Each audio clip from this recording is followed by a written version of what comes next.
Sun's out and so is the grill. Sox and A's, game number 3 of a 4-game series. After a long day at the ballpark, time to toss a couple. There's a doubleheader yesterday. Thanks for joining us for one today. Jason Benetti, Steve Stone along with you as the Sox had that 8-game losing streak and the bottom of the order got tired of it. Usually the middle of the order is going to produce the offense, but not so in the second game of the doubleheader where the Sox decided they were going to break their 8-game losing streak. It was the bottom part. 6, 7, 8, and 9. As you can see, 8 for 15, a couple of extra base hits, 6 driven in, and 4 runs scored. Narvaez was outstanding, angle back up the middle. Tim Anderson decided he was going to go long ball, his 12th of the year, the bat flip and gone. And the Sox dominated the second game. Got some pretty work out of the bullpen, and this team now looks ready to take off, and the sun is shining, which is a novelty here in Chicago. Well, nice to see momentum as well, heading into a rematch with a pitcher that really carved the Sox up in April. Mangum was outstanding last time we saw him, but he's fallen on hard times recently, and this is a guy with a great mustache. Pretty much like Raleigh Fingers, if you remember that one. And on April 16th, he had it all going. He's a 4-pitch pitcher. He moved it in, out, up, and down, had pinpoint control. And Abreu, the only man to solve him.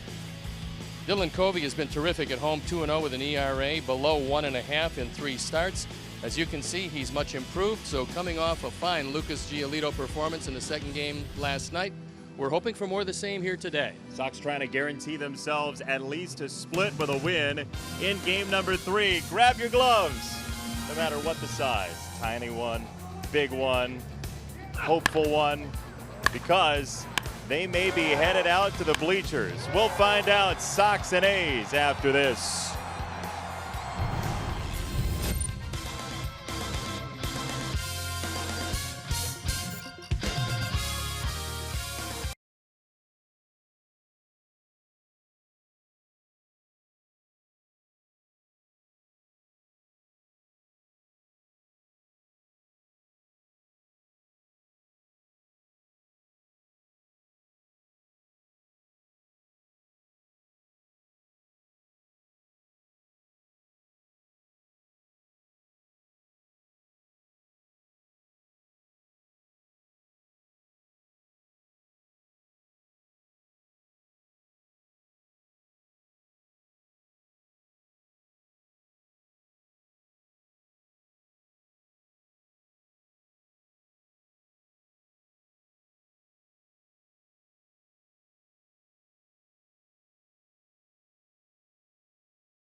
Trusted Toyota. Toyota, let's go places. Blue Cross and Blue Shield of Illinois. Through it all. By Lexus, who encourages you to experience amazing. And by Miller Lite, the original light beer. Miller Lite, hold true.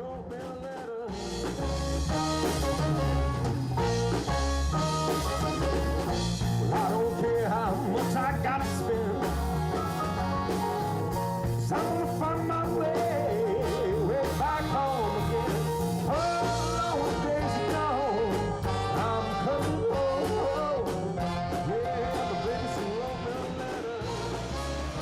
It's the letter on a postcard day here at Guaranteed Rate Field. It's game number 3 of 4 and the most beautiful weather for any of those 3 after yesterday's grayscale twin bill, and Dylan Covey to face his former team, and it happens for the very first time. The Webb Auto Group starting lineup for the Oakland Athletics has Fowler at the top once again, then Simeon and Lowry, Davis, Olsen, Piscotti, a formidable middle 3, and then Joyce 7, Lucroy 8, Barreto 9. The defensive setup for our Sox presented by UI Health, and this is how Ricky Renteria is going to put them out there today. Is Charlie Adam and Abisail in the outfield left to right with Yolmer, Tim, Yohan, and Jose in the infield. Kevin Smith gets a nod behind the plate. And our Lexus Experience Amazing starting pitcher is Dylan Covey. Dylan throwing the ball very well. Looking for his 4th win of the year. This is 8th start. His ERA below 3. And the control's been good. The split change has been outstanding. And pitching against your former team, you get psyched up. Umpires for the game this afternoon. Ryan Blackney has the plate. Sam Holbrook, the crew chief, is at first. Jim Wolf at second. And DJ Rayburn is at third. So on a gorgeous day for baseball. Far and away the best we've seen in a while. They've thrown the ball around the infield, which means we're ready. And I am ready to throw it over to my play-by-play partner, the pugnacious Jason Benetti. Yeah, you got that right. Good to see you, Steve. And you also. Day baseball this Saturday afternoon. First pitch fouled away. Dustin Fowler with strike number 1. 110 first pitch, 72 degrees at Guaranteed Rate Field. Couldn't ask for a better afternoon, and good day to win a ball game. Something's going to have to give in this game because the A's are a major fly ball hitting team, and Dylan Covey is one of the top pitchers in baseball at getting ground balls. A's keep hitting the ball out of the park on the road, which is somewhat surprising. The surprising fact is that they can't really produce a whole lot of offense in Oakland. Now that's usually a pitcher's ballpark. However, it still is remarkable how many times they hit the ball out of the park on the road as opposed to home. So this is now 23 straight games with a road home run for the Oakland Athletics. It's a good run, and it transcends just hitting the ball out of the park because they can't seem to score very much in Oakland.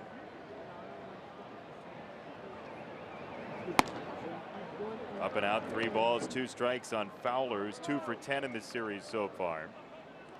That 23 straight with a home run on the road is 1 away from the modern major league record of 24 by the '96 Orioles.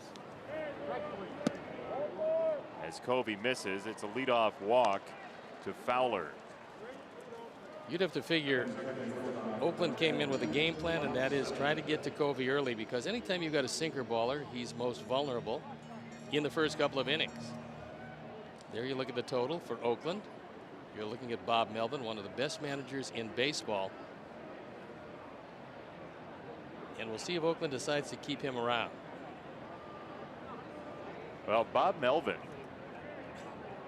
has never really had a fully stocked cabinet in Oakland, and strangely enough, trivia-wise, he played in his last major league game with the White Sox back in 1994. And like so many before him, he's a former catcher who's made just a wonderful manager. Fowler can run, and on occasion he does. This Oakland team runs begrudgingly. 13 stolen bases all year. That's the fewest in Major League Baseball.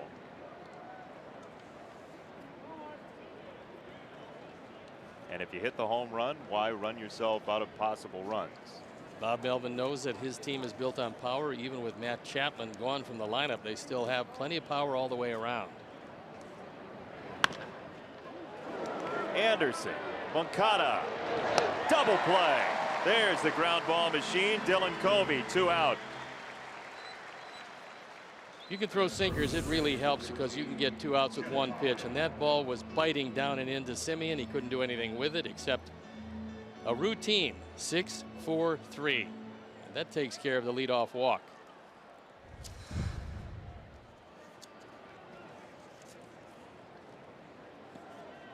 Two out for Jed Lowry, who's had a very nice season for Oakland at age 34.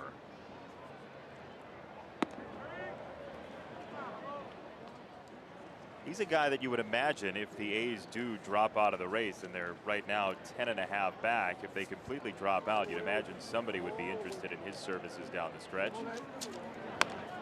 Well, general managers have a bit of a dilemma when you get to this point, because we're talking about the latter parts of June. Obviously, the trade deadline is about 5 weeks away. However, when you hold on to a guy like Lowry, who's had a history of injuries, you just wonder, having a magnificent year as he has, if he gets hurt, he's worthless to you. So you're saying maybe get rid of him now and get something for him? Well, you certainly entertain offers, and I'm sure that they are, but you realize that you have a guy with some value. You don't know quite how much he has until you hear from teams that might want him. But the longer you do keep him, sometimes the value doesn't go up.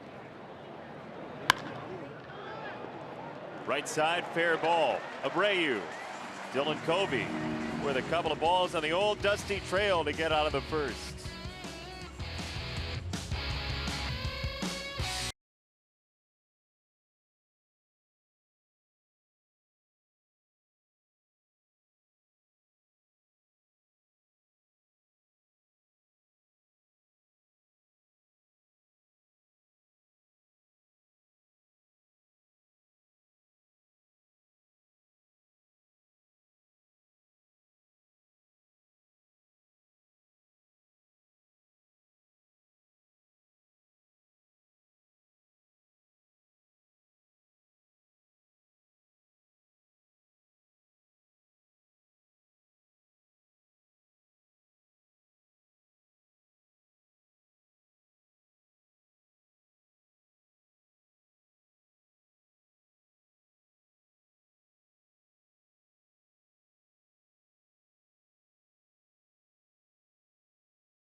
These Fords, Mitsubishis, Genesis, and Hyundais at the best price. Go to webcars.com. Moncada at the top. Garcia follows him as protection. And then all the way down to number 9, Charlie Tilson, who's hitting the ball very well.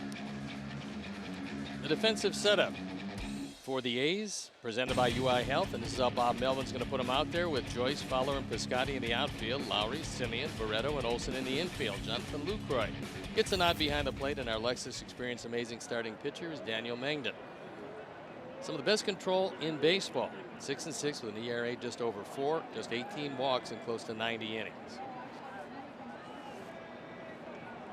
His start against the Sox in mid-April was one of his best here in 2018. He did have a shutout as well against the Diamondbacks in May when he was really rolling, but the Sox did not get very good looks at that right-hander Mingda.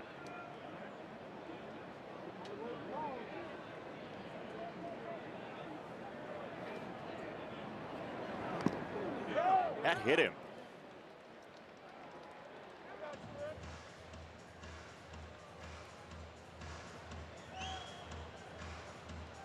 Well, they're not giving him first base, so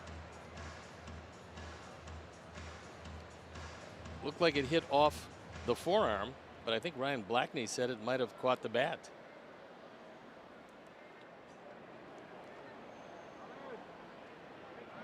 Meantime, that looked like it hurt.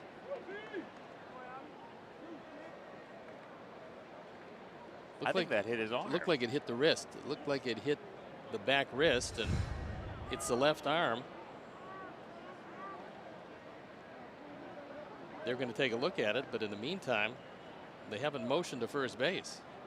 So Joe McEwing on the phone. They want to take a look at it, find out if they want to challenge something. This is just the first hitter of the game, so it's a tough challenge if you lose it, and they're going to challenge it.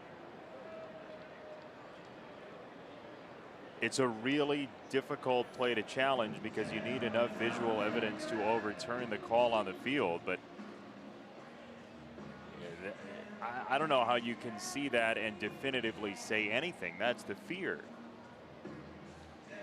But if you ask me, I think it hit him. It sure looked like it. We'll slow it down. We'll watch it again. It doesn't look like it hit the knob of the bat at all. Looked like it hit him right in the left wrist. Just right around the glove line. That could be a break because there is a little padding there, although not much of it. His wrist is not taped. Now, the World Cup's going on right now, and one of the criticisms of the World Cup is that there's too much acting going on in order to draw yellow cards or red cards. If Moncada has gone to Herm Schneider in order to sell this hit by pitch, that would be quite the long con by Yoan Moncada. So you have to imagine he was indeed hit by the pitch. Well, they're taking a look at it in New York, and so far no definitive answer as the umpires waiting to hear. And apparently now they do have the answer. And it did hit him. Good job, New York. From a pragmatic standpoint, I don't have to change my score sheet because I put hit by pitch already. So that and the fact that Yuan appears to have no injury, so he takes first base. And for a man who has pinpoint control, especially to the left-handers, that's most unusual. Mengden's walked 3 of 165 left-hand hitters this year. That's among the best in baseball, 4th overall. So that's kind of a surprise and starts it off pretty well as far as the Sox offense goes, and that is the pitch selection. He threw, for the most part, the greatest success with slider, changeup, curveball against the Sox. Most of the few hits the Sox had came against the fastball in that start back in April. But you look at his last couple of starts, when he's gotten lit up, it has been against his secondary stuff. That's only the second man he's hit all year. And that's in now 16 starts. So it shows you he pretty much knows where it's going when he throws it, but that one clipped the wrist of Yuan, who's getting a decent lead at first.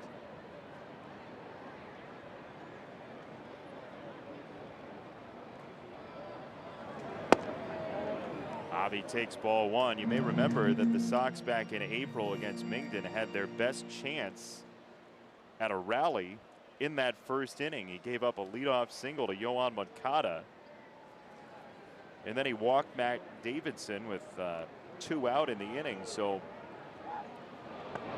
maybe the Sox can come through on that rally here in the first today.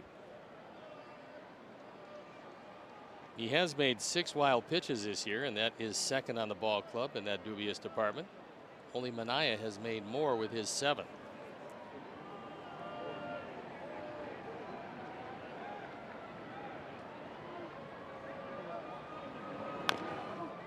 Clipped foul by Avi, who was 1 for 4 in his time at the plate and his return from the hamstring injury.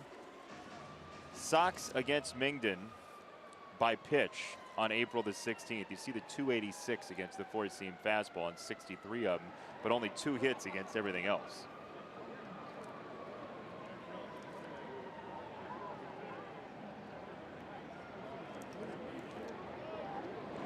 Moncada is back safely.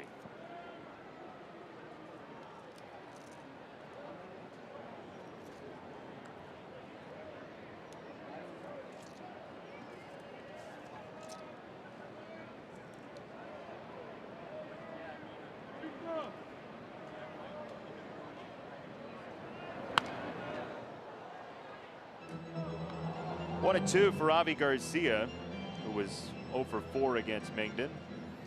England came over from Houston along with Jacob Nottingham for Scott Casimir back in the middle of 2015. That was right around the trading deadline. Casimir went there and didn't do a great deal. And this is for Mangum, his third shot at sticking with Oakland. Out of West Side High School in Houston.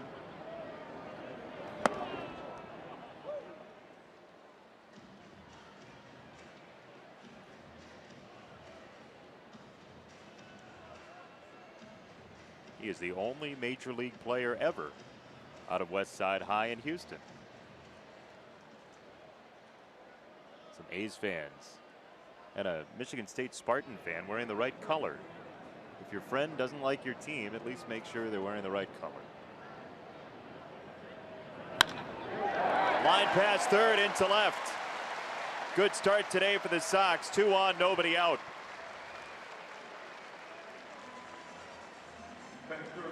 It was a fastball. It was just about belt high on the inner portion, and that's not near where he wanted to throw it. Cost him a base hit. 2 on, nobody out.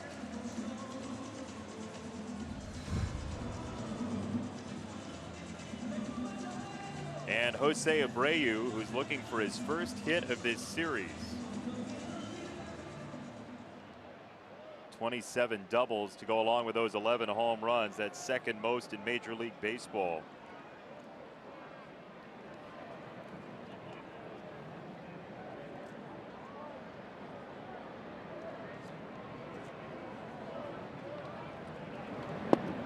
And Mangum, who's had a very uneven June, continues to struggle. He, in 3 starts this month, has allowed 16 earned runs in just over 14 innings. Well, he's not throwing strike one, and that is a problem when you don't have an overwhelming fastball.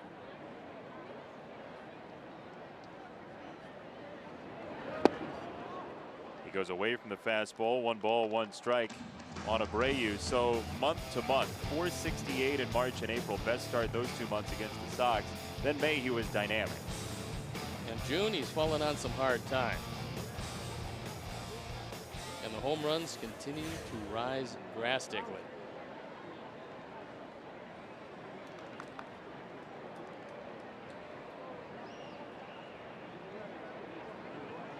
One. That's through the left side. Joyce is up with it. Moncada's coming home. 1-0 Sox before and out. That fastball was down, but it was right over the middle of the plate, and Jose drives in RBI number 43. So the hit parade continues. Not a lot of sink on that ball. Consequently, a hard hit ground ball. No chance at all for Simeon as it rockets through the left side. Nick Capra, knowing he's got plenty of speed in Moncada, sends him home. The throw is off the mark and cut off. You know, we mentioned that in his last couple starts, the secondary stuff has gotten pounded for Mangum, so it plays into the Sox, who were better against the fastball the first time they saw him. If he feels like he needs to rely on that at this point in this season, Sox may see more than their fair share. Well, he threw him a good curve to get a strike, and then a careless fastball. There was a good breaking ball on strike one. So because you're not looking for the curveball early in the count, you might as well sit on the fastball. That's what hitters do. They adjust to the fastest pitch he throws. In the case of Mangum, maybe 92, and then try to adjust on down. You cannot look for an off-speed pitch and adjust up. Fastball away, 1-1 on Davidson.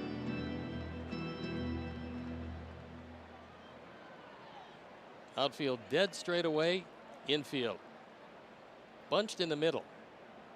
Both Simeon and Barreto fairly close to second base.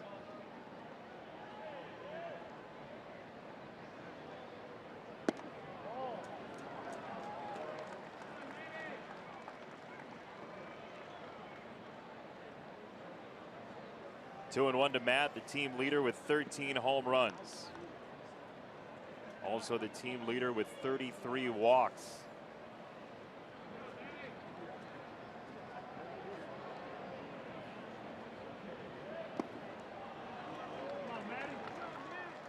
Bob Melvin didn't have to go to the bullpen all that much yesterday. In fact, he had 3 relievers in the nightcap, only 2 relievers in the first game, and so it's not a decimated bullpen. However, the last thing he wants to do is have to go to that bullpen very early in this one with another day game tomorrow.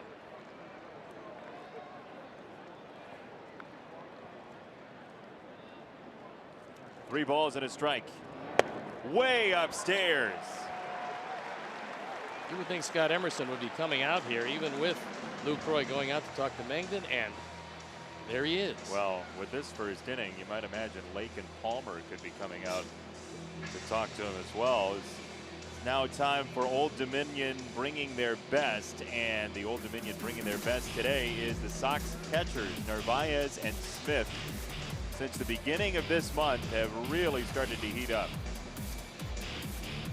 Take a look at both of these guys, the left-hander, the right-handed option, and both pounding the baseball.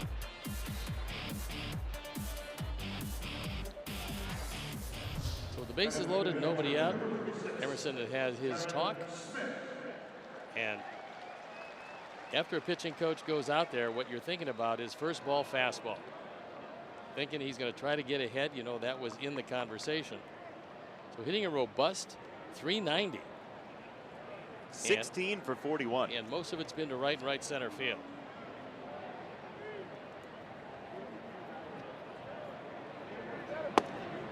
There it was at 91, 0-1. Got his fastball, but that was up and in. He doesn't want to hit that one. You got Olson playing well off the line. Barreto playing up the middle. It's Barreto who's charged with holding Abreu close at second, at least for the moment.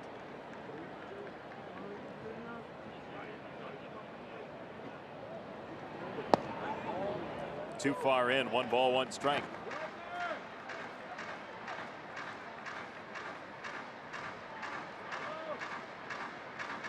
Moncada hit by a pitch. Garcia a single. Abreu a single. Davidson a walk. Still nobody out, as the Sox try to pile on Mingden.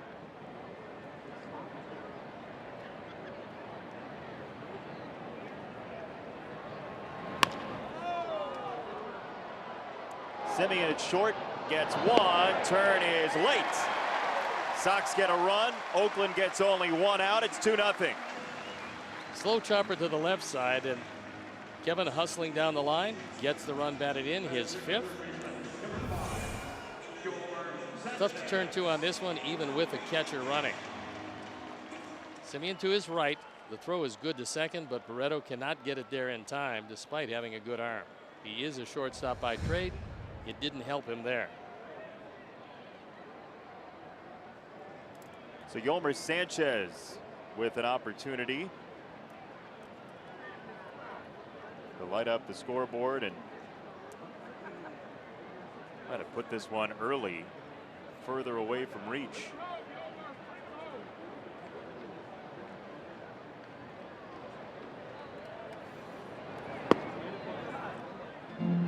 Yeah, ball 1 is not your friend on the mound. No, and that's a problem with a pitcher who's not a strikeout pitcher. Runners in scoring position for Yolmer. He's been very good.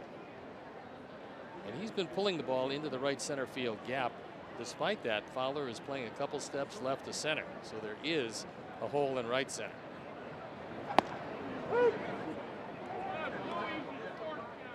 Oakland started out this road trip in San Diego. 4 here with our Sox, and then on to Detroit for 4 more for entertaining Cleveland at home.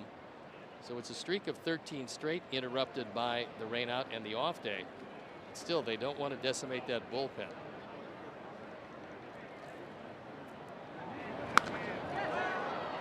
Right field side, long run toward the line.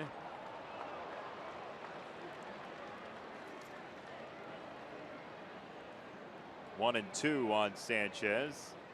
They did lose a couple guys off that pitching staff. Bassett went down after his spot start yesterday, and then Danny Coulombe, who was here as the 26th man for yesterday's doubleheader, went down, and they called up outfielder Nick Martini. Good name. A little like Nicky Delmonico. They should get together, have a podcast. 1-2. That went into the camera well. Scattered a few folks. There have been points this year where Chuck has been in the camera unwell. Yeah, they were taking aim at him for a while, but they've given him a rest lately. 1-2. Upstairs, 2 balls, 2 strikes. 23 pitches so far, just 1 out deep into this first inning.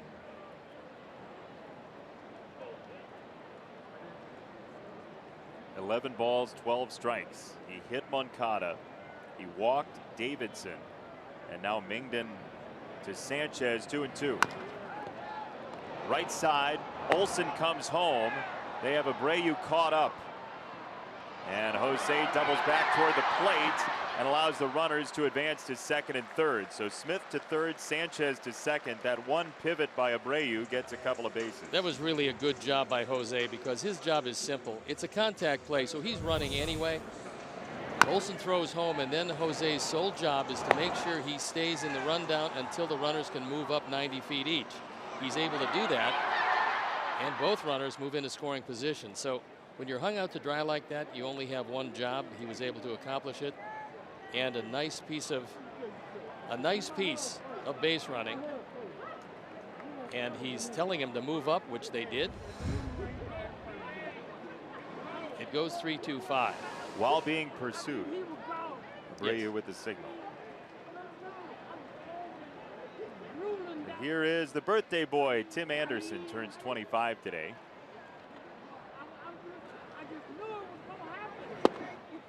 Takes a breaking ball strike. He said that he got a gift from his daughter, Peyton, this morning, and it was a shirt that said, "World's Greatest Dad."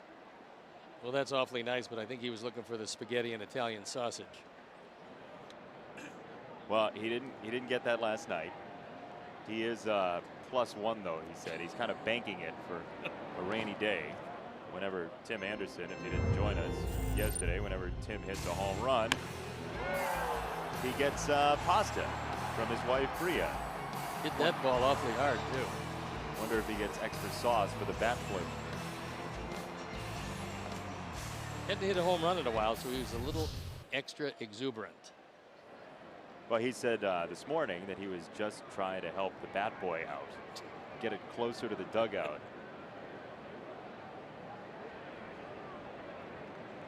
One and one for Anderson. Hits it well, right field. Piscotty at the warning track and the wall. He jumps. It's gone. Happy birthday, Tim Anderson. 3 candles across the plate in the first. It's 5-0.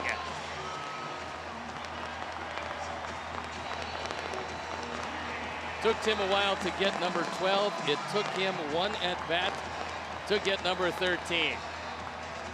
Towering fly ball. If you're wondering if the ball is carrying today, the answer is yes, it is. Our Ford home run replay. It's a high fastball, and Tim gets just enough over the outstretched glove of Stephen Piscotty. And a very happy Tim Anderson has got more sausage in the bank. 5-0. And Mangum might be a little shaken. Well, that one missed the plate by a good 4 feet. So yeah, I would think so. With a guy with as good a control as he has, he's been shocked for 5. And with that home run, another generous donation from the Alex Snellius family in loving memory of Ursula. Todd Steverson posing with the man of the hour. Angle in the air to right field. Piscotty for out number 3. Hey, bad news, Bria. We're going to be cooking all weekend. 3-run tater. Pasta party for Tim, 5-0.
today's game.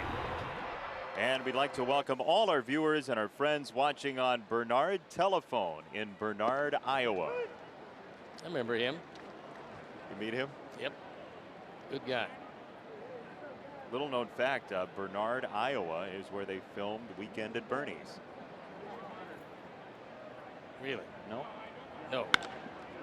That's in the air to center field. Angle is back at the warning track for round number 1.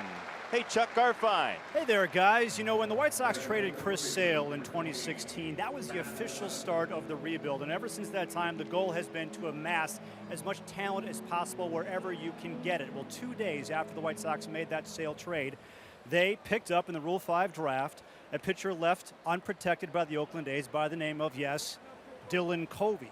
Covey was originally drafted by the Brewers, one pick after the White Sox drafted Chris Sale, incidentally. It took a long road for Covey to get here, but as we're seeing, he is starting to reach his potential. Struggled a bit in his last start against the Indians, but he's looking pretty good so far here today. But you never know how a guy's going to get to his spot in the major leagues and feel comfortable and reach his potential. I think we're starting to see that right now in Dylan Covey. We're starting to see what the scouts of the Sox thought about Dylan Covey when they drafted him, because you know, when you draft a guy who's protected AAA but left unprotected on the major league roster, you're going to have to keep him for the full year. They thought enough of Dylan to do that. He became part of the organization, and Chuck, you're right, he is showing it this year. He's been really good. Well, and he really is the poster child for the Rule 5 draft and the purpose of it. The idea behind the Rule 5 draft initially was to give guys who they thought had the talent to play in Major League Baseball but didn't get the opportunity because they were blocked or frictionally kept down in the minors because of factors beyond their control. Get them to another team or make that available so they can flourish. That's what happened with Dylan. Yeah, Don Cooper says he's controlling the count, although it didn't happen there. Getting ground balls working faster, too. That's been helping him. And Coop believes that the on-the-job training he got last year really has gone a long way for him. He was 0-7 with an ERA over 7 last season, but getting that experience and now gaining the confidence here in 2018 is something that's in the back of his mind, and he's been showing. It helps when you throw sinkers because you only need one ground ball after a walk, and that's what he did in the first inning. Now Piscotty for strike 1. You know, you'd think that righty versus righty, that's the matchup you want, and certainly there are reasons for that, but Covey's been very good at getting ground balls from left-handers in a very timely way this year.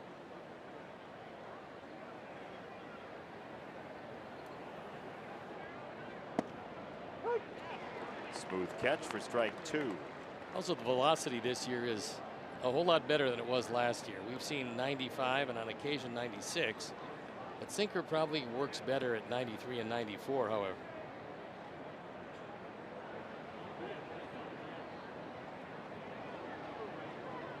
Oh, 2.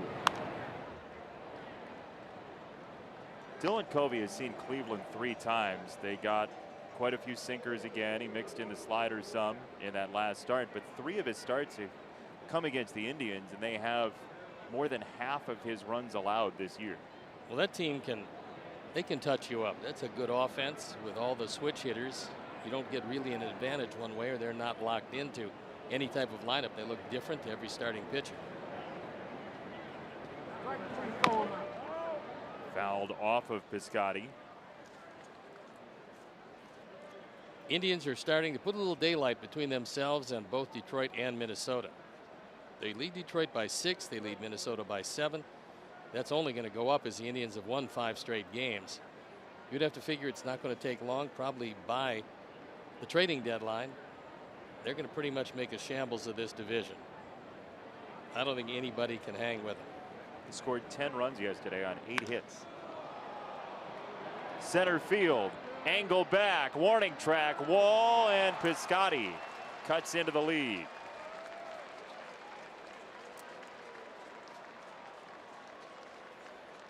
For a sinker baller, belt high is too high, and that's exactly where it was, the 6th home run of the year. And Piscotty now has driven in 32.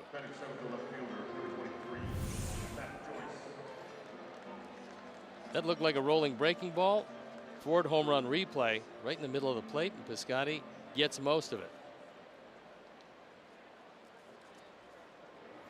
So the A's now with a road home run in 24 straight games away from home. It ties the '96 Orioles and Brady Anderson and Rafael Palmeiro and all those guys for the modern major league record. Pretty amazing the run they've had. But this is a team that not going to run you out of the park. They're going to try to bash you out of the park.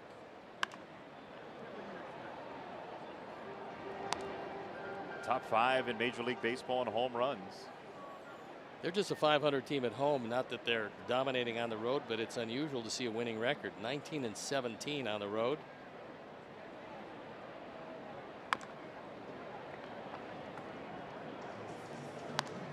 Well, we were at their home game with the best crowd this year. It was free ticket night.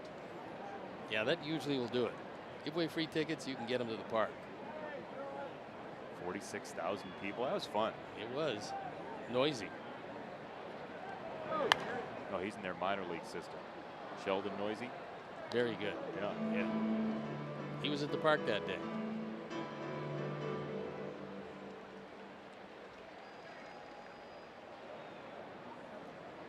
By the way, not one team in the Central of the American League has a winning road record this year.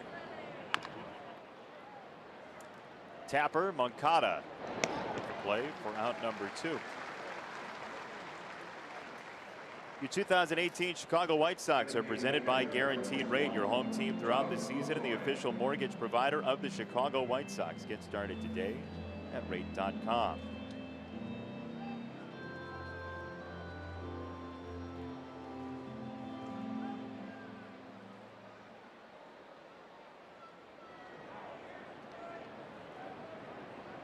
Sunscreen day at the ballpark. And a lot of it. However, the temperatures are gorgeous.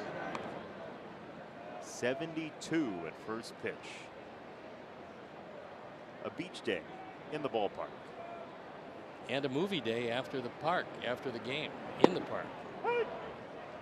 The Sandlot. Yeah, Sandlot being shown, and that's kind of nice. Wendy and Smalls. Benny the Jet. And the dog. Dog too. Always your favorite. Says something about the personality, I think. Engel is there to make the catch, and that retires the side. 5-2 Sox after 1.5.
Card only available at your local Wintrust Community Bank.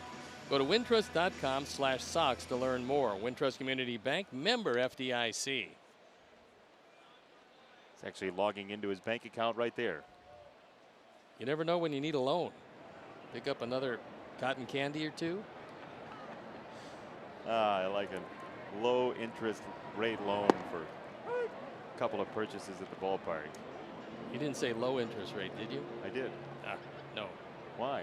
Low time frame, moderate interest rate. 3-day fixed. Charlie Tilson with a foul ball. 0-2. We're now wading into an area that I care to depart from. So we'll mention that Charlie was 2 for 3 in the doubleheader yesterday. Charlie's been using the whole field, which is a good sign. Getting that batting average near 300 and making contact.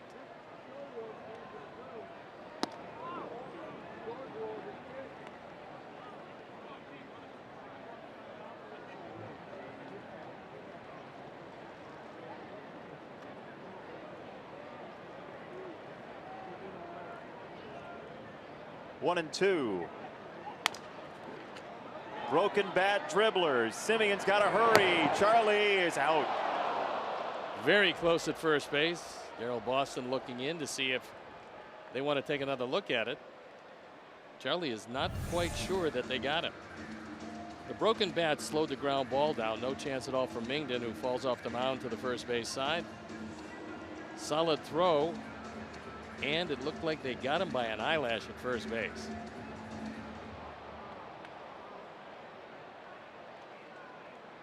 Ball hits a glove while the foot is suspended over the bag, and he is indeed out number one.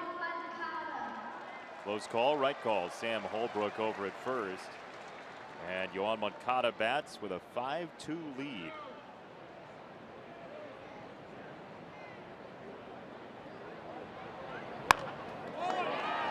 Up the middle, base hit.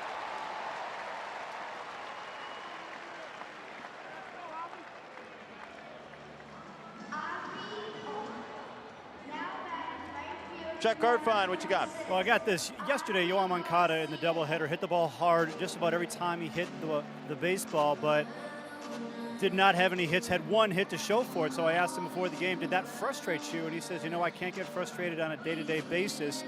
In time, the ball is going to find some grass. And sure enough, that's what happened in his second at bat here today. Find some grass. Didn't hit it as hard as he was hitting it yesterday, but there's a base hit nonetheless. And it was against a changeup, too. Yeah, all you can control really is hitting the ball hard. If you can do that consistently, it eventually will find a good spot to land. And that, what you just said, that for the folks who aren't well acquainted with exit velocity and its purpose, that's why exit velocity matters, is that at some point, if you keep hitting the ball hard, the numbers will come. Well, a ground ball hit in the same spot with less exit velocity is going to be played. With more, it finds its way through. Great example is last year with Avi. Last year he hit 330, and he hit a lot of ground balls up the middle because of the exit velocity. They found their way into the outfield, whereas a guy with, let's say, 5 miles an hour less velocity, even 3 miles an hour less velocity, that ball would be played. So for Avi, it all came together last year, and he's hoping to come back this year. That one almost thrown away by Mangum. Nice stop by Olson, who's very good at first base. Olson has shown over the last couple of days that he can pick it very well, and he's a product of the Oakland system, along with Chapman on the other side when Chapman is healthy. That's good building block corners. They both can hit the ball out of the park. They're both accomplished defenders.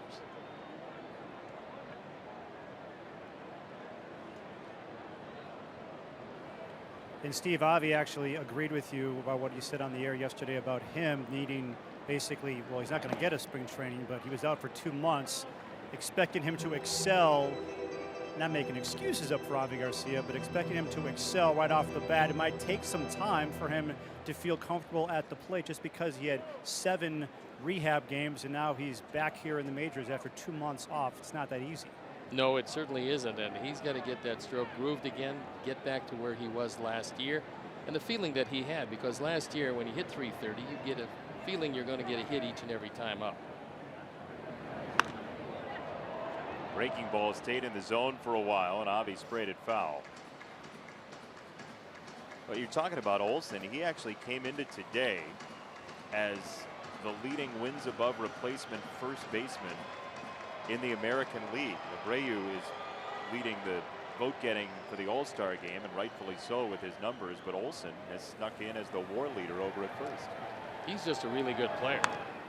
And maybe you haven't heard a lot about him because he does play in Oakland, and a lot of his games will be later out of prime time in the Midwest and the East. But watching this guy every day, you get an appreciation for the way he can play some defense, the way he patrols that right side, and the fact that although the batting average is down, he's still a young hitter. But he makes solid contact, and when he does make contact, the ball flies off the bat.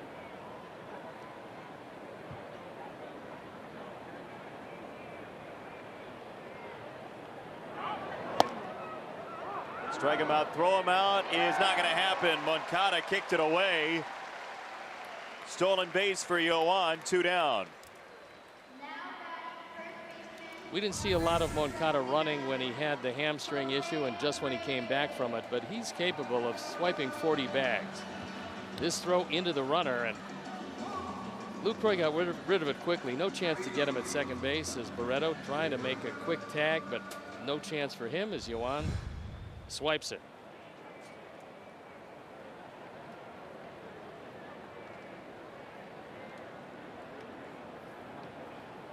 So Abreu with 2 down, Davidson to follow, and Mingden goes away from the fastball for ball 1.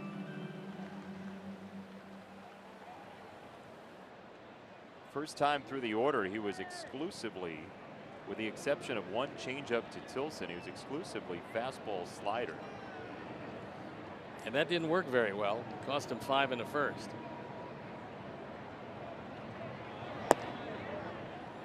You would think that he would pitch around Abreu here because you don't have to tell him he's the leading run producer on this team, and with 2 outs, runners in scoring position when a guy's hitting .471.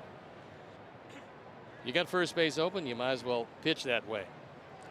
But in that case, then why even throw the pitches? See if he'll get himself out? Early in the count, what managers like to do is think maybe they get an anxious Abreu expanding that zone. But in the meantime, when you have a pitcher who doesn't have a lot of experience, he's not going to be able to make those pitches just off the plate look inviting but not hittable. And speaking of hittable, that guy looks like he took one in the chest.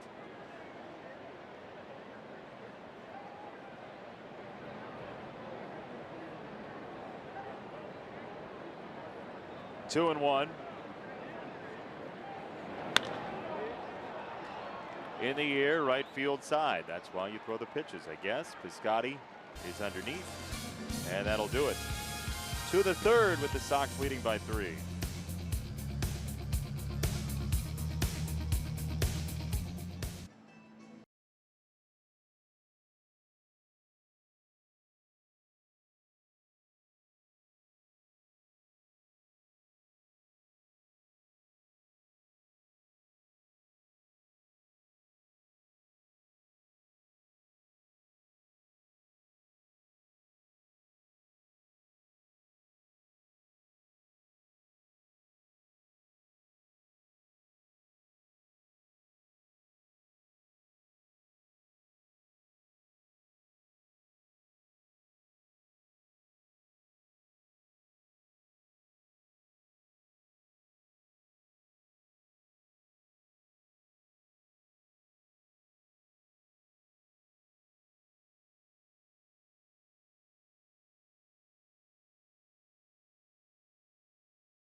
Sports in America, Friday at 7:30.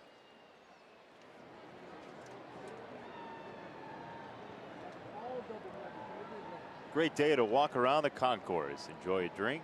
This is the beauty of baseball when it's played in the summertime, is that there's always another day.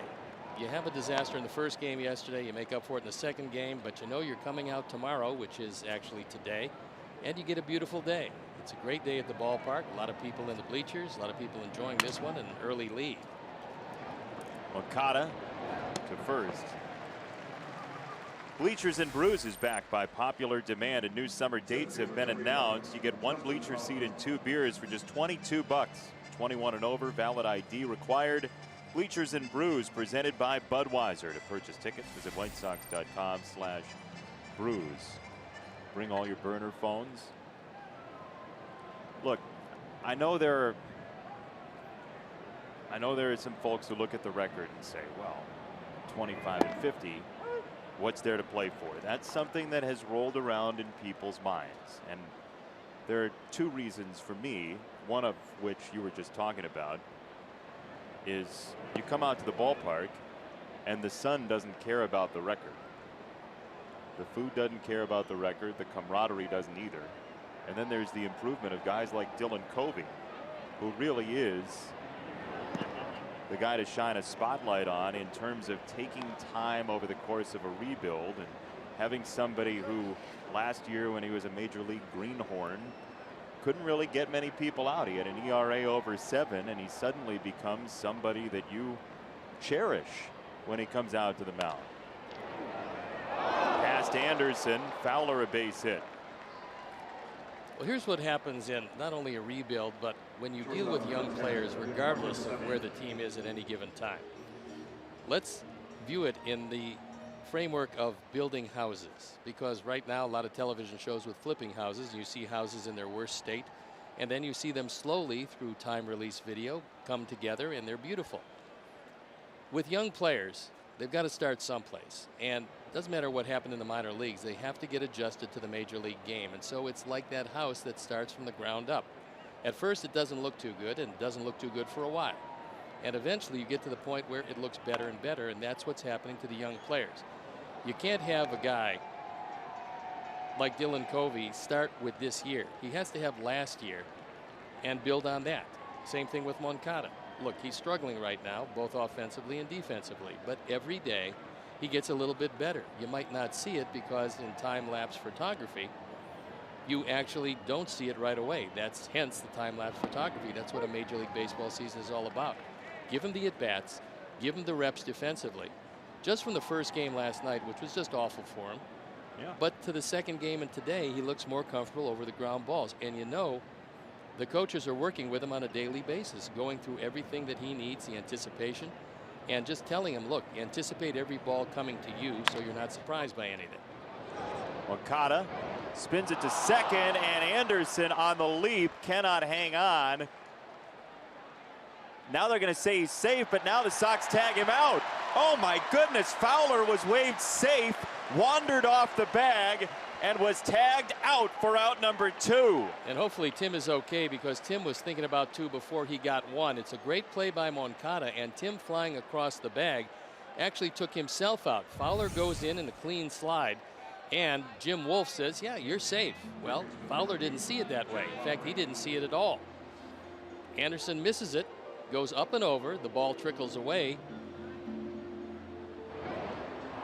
Fowler did not locate the baseball. He has no idea where it is. He doesn't know that he's safe. So he takes off, and wisely Yolmer comes over, as Yolmer usually does, puts himself in the right position, and they get the out.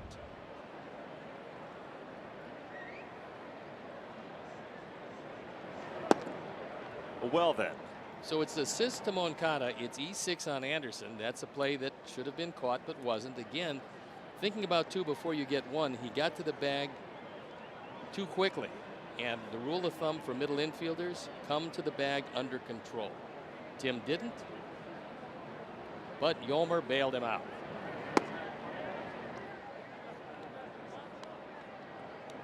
Two and 0 on Lowry. To your point, doubling back before all that middle infield stuff went on, on those shows when they flip houses, generally there's a montage that gets you from bad to good. They take all of the video and they speed it up, and you see some of the changes. But then you go to commercial break and you come back and it's all spruced up and there are daisies in the front lawn and all of that. That's not how the season works. You can't montage through the toughest parts of the rebuild. Well, you would love to, except that there's a lot of suffering that goes into development of young players. The suffering is not only on the part of the young players, but the fans to a certain extent who want this team to be good today. They don't worry about what's going to happen 2 years from now. They want it to be good today.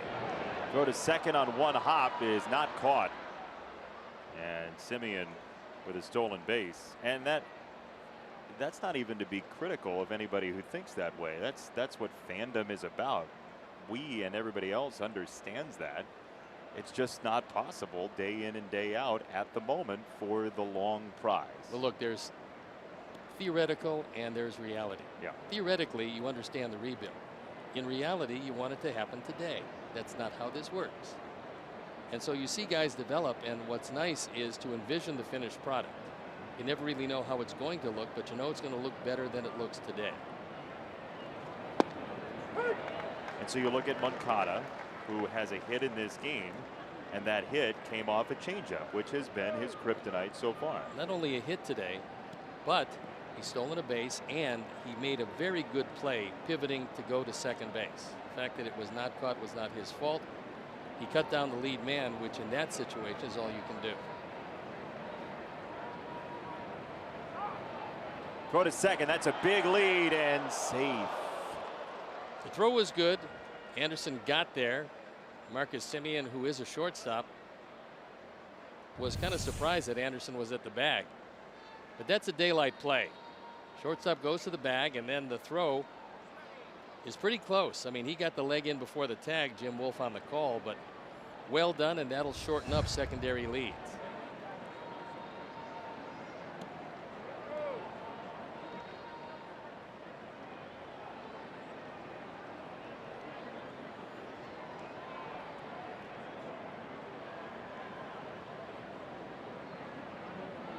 Three balls, two strikes.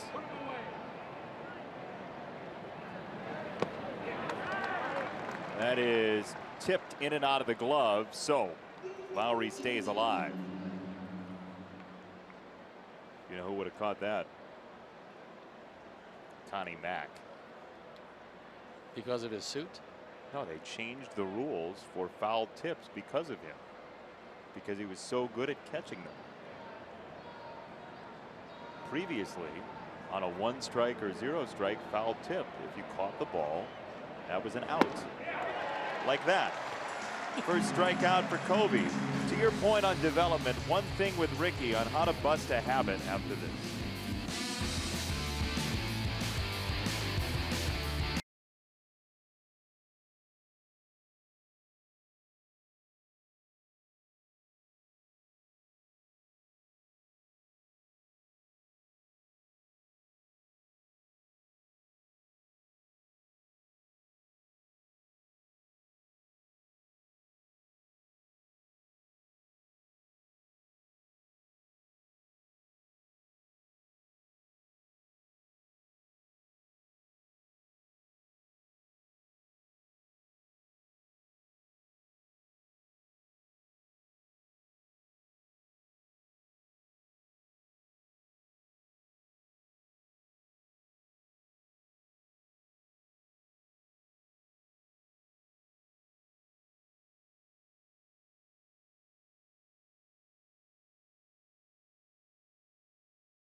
Talked about habits a lot. Yep. How do you break habits once they're instilled?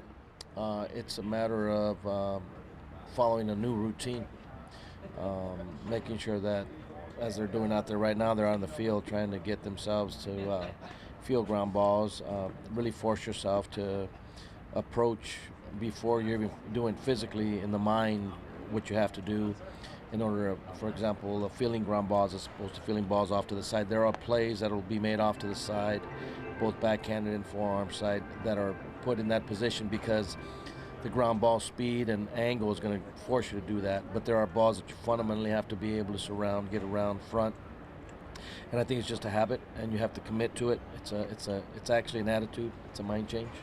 You have to talk about it, and then you have to work on it, and then you have to do it. Thanks. You're welcome. I think that's a little bit more detailed of an explanation. Sometimes you hear focus, and that can mean a number of different things, but he was talking earlier today before that conversation about Yohan Moncada and the way he played a couple of those ground balls over the past few days and how to change that footwork and the way he plays those. There are good habits and bad habits, and this is a game built on habits, and how you practice is how you're going to play. So if you practice fundamentally the way you should do it, then you're going to play that way. If you take any shortcuts in your practice, then you're going to play that way. And that's what Ricky is trying to instill in each and every one of his young players especially, is practice the right way and you'll carry it over into the game. We get a new pitcher on the mound. We saw him yesterday for a very brief time. So Mangum is out. Pagan threw an inning in yesterday's game. 1 strikeout. He threw pretty well. A lot of innings to soak up as he goes high fastball to strike out Davidson. 1 down. There's a look at Emilio Pagan. On for the 25th time. His ERA below 3.5. He's 1-0. Now 30 strikeouts in 29 innings, and that's pretty good. So he does have to pick up some innings. Left-handers have hurt him. But he faces a couple of right-handers to lead off here in the 3rd inning.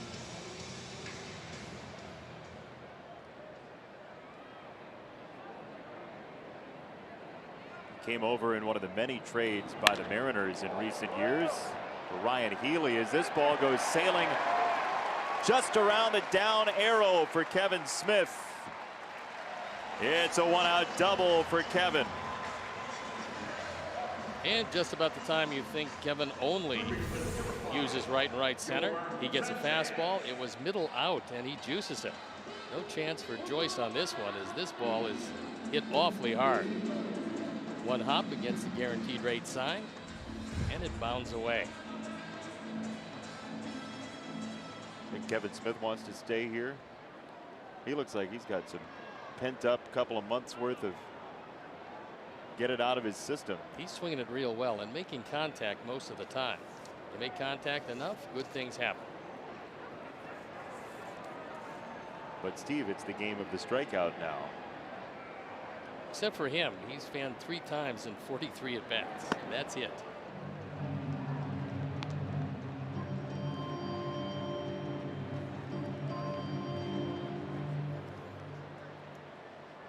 He turns around, checks his outfielders, which is something that you should do each and every time you're on base, regardless of which base it is. That way you get better jumps.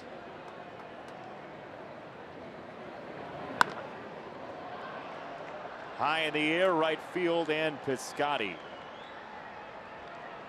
Kevin tags from second. He's on his way to third with 2 out.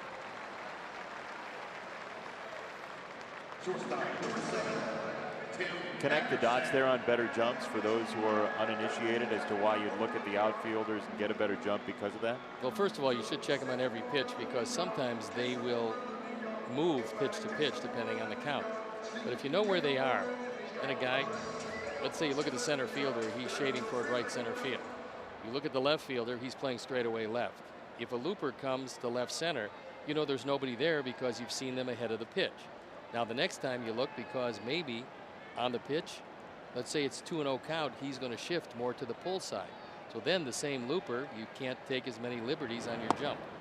But it helps. It helps you get an extra step and a half, and that could be the difference between a run, which could be the difference between a ball game. So it looks like a little thing, but this is a game of subtleties. And that kind of subtlety will win you a game.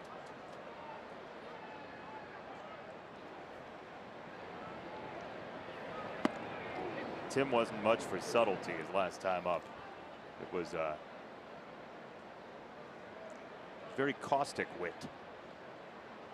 He got a high fastball and dumped it into the bullpen.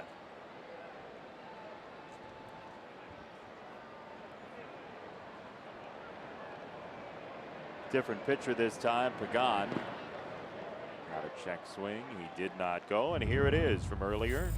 For the second time in a very short period of time, he takes it out of the park. Exit velocity 97.3, and Piscotty just missed it. Tim, a very happy man, as you would expect. He now has driven in 31. That was his 13th home run.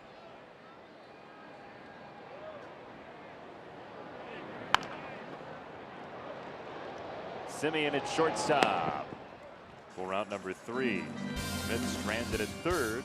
We'll go to the 4th.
Some of the things you can win from our prize shelf today or off our heads. This has been up there for quite some time, but you never know when a line drive comes back here, and you need some protection. I have it. That's actually a good looking cap.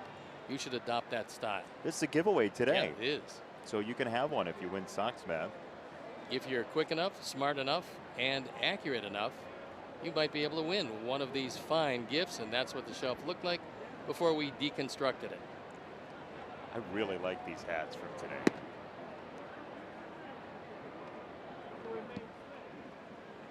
Do you have helmet hair? I think so. I normally have that to start with. 1-0 on Davis, who drove in a run in game 1 yesterday, then drove in 2 in game 2. It's the best way to face him with nobody on. Well, I think Covey found it on the last pitch. Throw him something off speed away. On the ground for out number 1. Here's your Sox Math question for today. The jersey number of the player who homered in the 8th in game 2 last night, multiplied by the month in which he made his MLB debut. That's your question. Hashtag Sox Math. First correct answer wins a prize off the shelf. So with the line out to second, 1 down for Olson. And that tapper is a fair ball in front of the plate for out number 2. That's what you love on the first pitch. So second pitch to Davis, first pitch to Olson, and 3 pitches in, you've got 2 outs, and neither ball was hit very hard at all. So as happens with sinker ballers, they just get better as the game moves along. And now Dylan is starting to throw a good solid sinker and a split change that is the envy of a whole lot of other pitchers. He doesn't throw it a whole lot, but when he mixes it in, it's a big weapon. Here's a guy who got him in the second inning, Piscotti.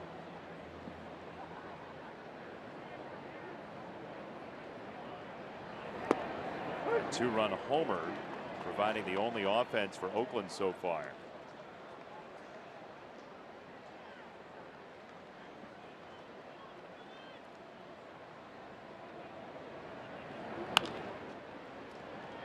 Rolled to third, Sanchez. Rapid fire, 1, 2, 3. I think your look is better. Well, I'm looking into the distance.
Header, Adam Engel makes a great diving play on this one, taking a base hit away, and then shows off his arm. Chad Pinder decides that even though he's down, he's going to take an extra bag. The ill-fated decision, Adam Engel guns him down, and that is some defense. Yeah, there's a comfort level when the ball goes out to center field right now. He can go get him. He's really among the best in baseball, though you don't hear a lot about him defensively. And it's because of that batting average, not because of his speed or his glove. Well, that's another reason that you have to appreciate on some level stats that flesh out defense. I know for a long time we've had batting average, home runs, and runs driven in on baseball cards, and that's what really has been important over time as Engel flips this down the first base line and is on his way to second base with a leadoff two-base hit.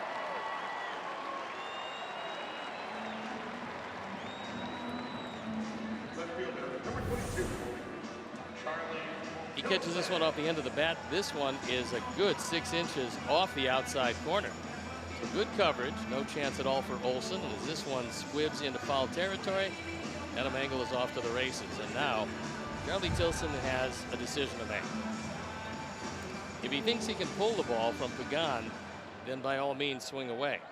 However, if he can't, the bunt up the third base side will move along Engel, which is what you have to do at the resolution of this at bat. There's also a huge hole on the left side of the infield, and they pitch him away with the first pitch. So Simeon was moving closer to the hole, but he's still very close to second base right now, and Charlie loves going that direction as well. And this is how they're defending him. giving him the entire left side in a situation where you figure he's going to be trying to pull the ball.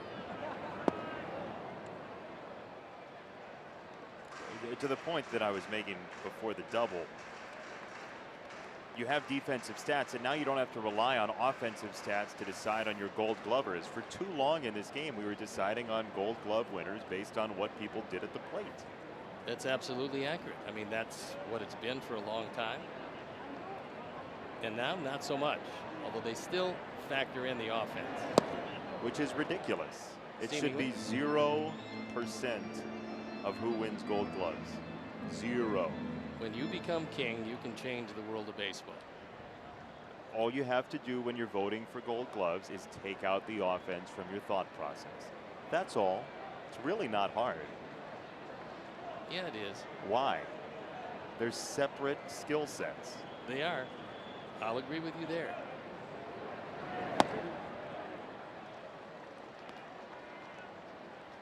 You come from a position of people can't change. No, they can. Obviously, they So can. let's make them. Well, when you have a vote, that's what you can do. I understand the philosophy. Well, it's not even about me voting. It's about showing everyone who does vote that how many home runs somebody hits has 0 correlation to their defense. None. Outs above average. Adam Engel has 9. That should be your stat that you carry with you more than home runs if you're voting for Gold Gloves. That's all I'm saying. Well, in this situation, the only competition he has then is the Lino DeShields, who's probably not going to win a Gold Glove because everybody else is in the National League. Because his offense isn't good enough? No, it's fine. Terrific. 3-2. Fouled back by Tilson.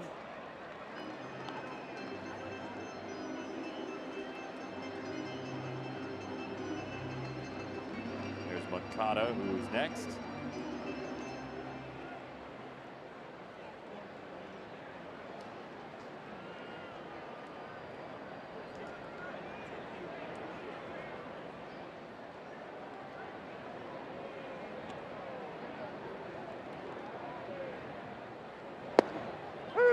Called strike 3 at the lower portion of the zone. 1 down. This one caught a good part of the plate. It comes over, and it's well caught by Lucroy. See him just ease it up a touch, but he doesn't catch it and take the glove down, and that helped buy the strike, but it was also there.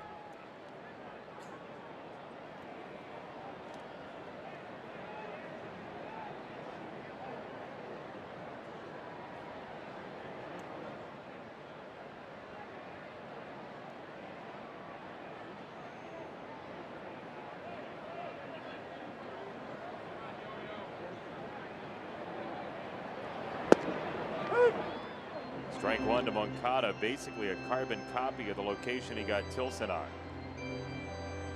Outfield straight away for Yuan, who's been swinging it pretty well. And if he continues to make the contact he's made over the last few games, that batting average will start to climb.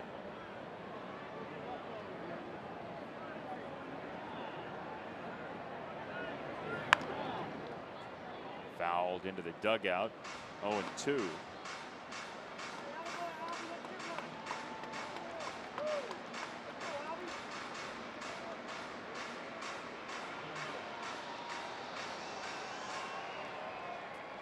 Adam checking his outfielders. They're pretty much straight away.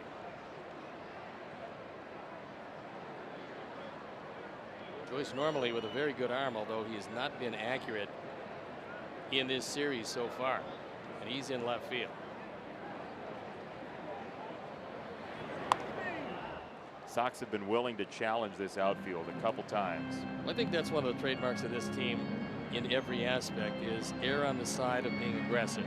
And Dick Capper is that kind of third baseman. He's going to take a chance. Sometimes he comes away empty. More times than not, he's successful.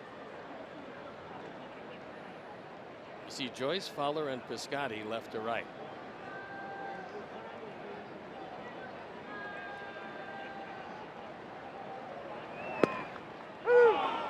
Called strike 3 on the corner.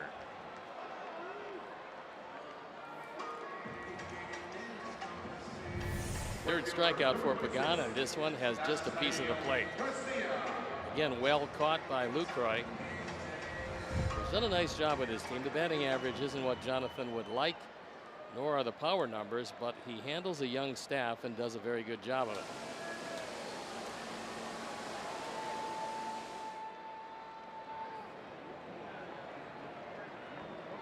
Two down and Avi.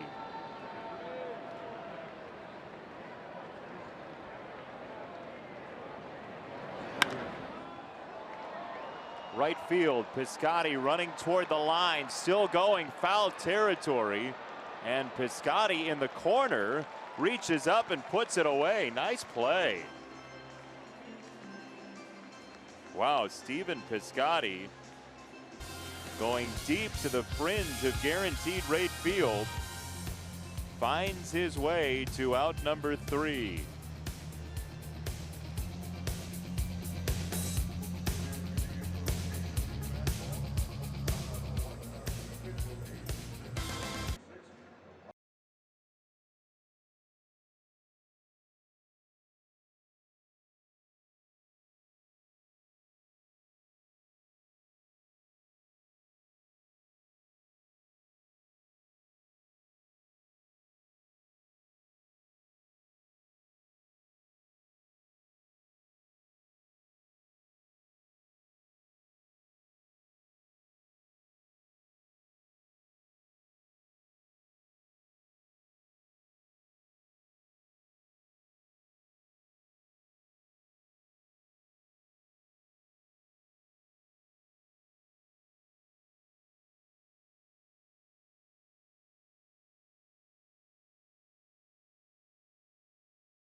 The chosen few DJs will head across 30.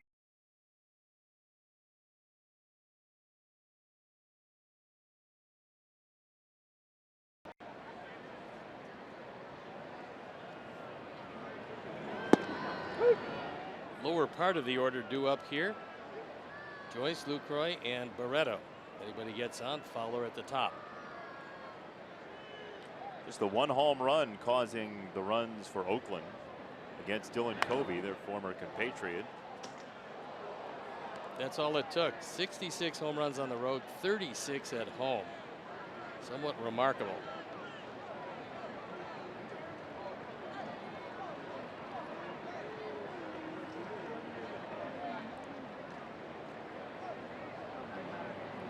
Oh, 2 is high.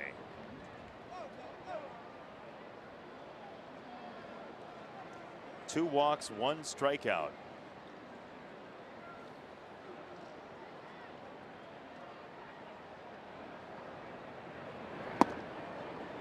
That was very close on the fringe and missed. 2-2.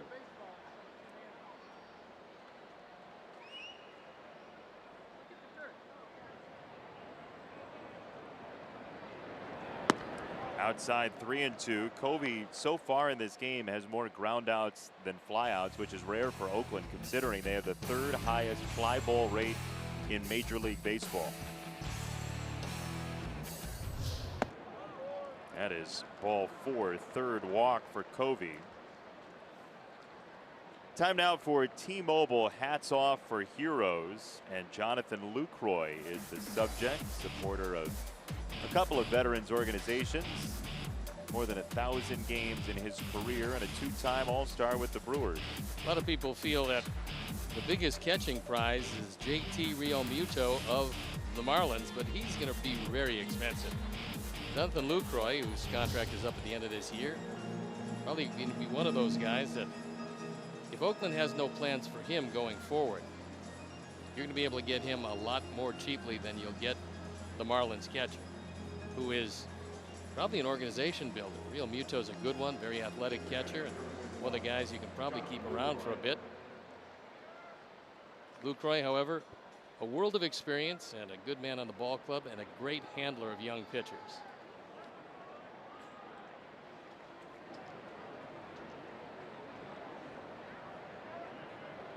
Make a couple of trade deadlines now in his career with his bag packed, and some questions about what logo he'll have on tomorrow.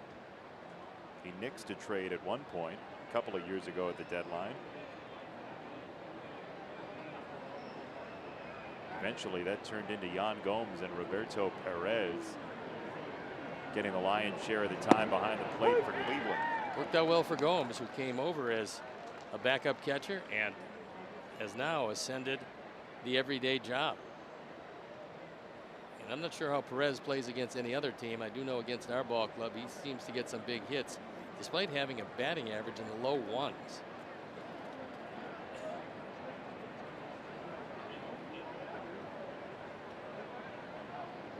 One.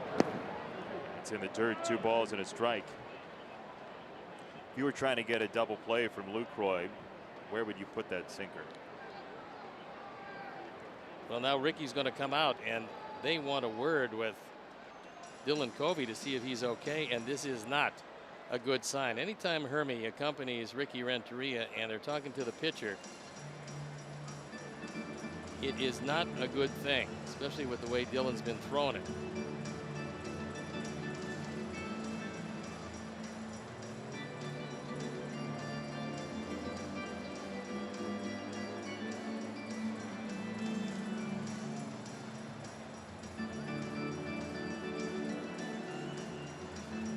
And I think Ricky is saying get the bullpen up and going. I believe that's what he said. So if we get an update here, we will certainly fill you in. Can't really speculate on it at this point. But it is concern enough so that he's going to leave the game. So as he walks out, we're going to step out. We'll be back.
Volstead, who will have as much time as he wants to loosen up. He'll be on for the 25th time. 1-4 record, and ERA just under 4. And the game now squarely in his hands. Being the starting pitcher, Dylan Covey did not go the requisite 5. So pitcher of record now is Chris Volstead. And he's got a 3-run lead. So the second to last pitch that Dylan Covey threw, he has some expression on his face. fastball down the middle.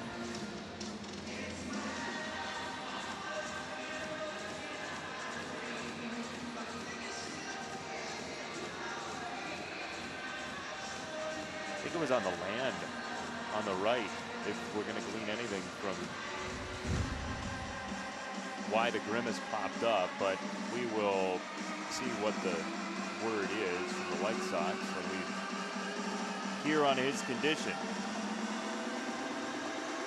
And as well as Dylan's been throwing, you would have to figure that it was very much a cause for concern, because anytime a pitcher is ahead in a game and has not qualified for the win, leaving that game is something that he never wants to do unless he's very concerned about one thing or another.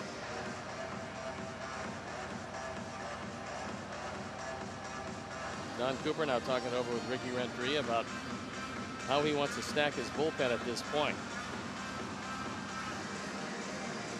Well, there's the off day coming up on Monday. Day game tomorrow. Sox used 4 relievers for 2 innings in game 2 yesterday and 3 relievers for 4 1/3 in game 1.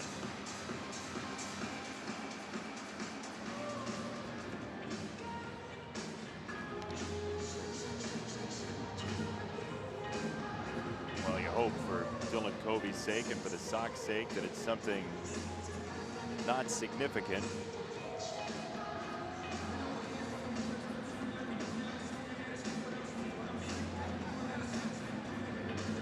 Volstad's ready, and Lucroy will hop back in the box. Volstad's going to get either the credit or the blame for whatever happens to Lucroy except a walk. If he walks him, that's going to Dylan Covey.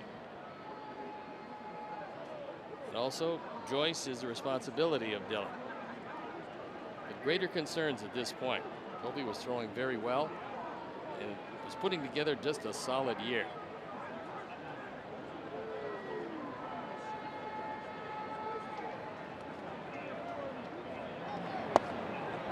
Volstad's first effort is a strike, 2-2.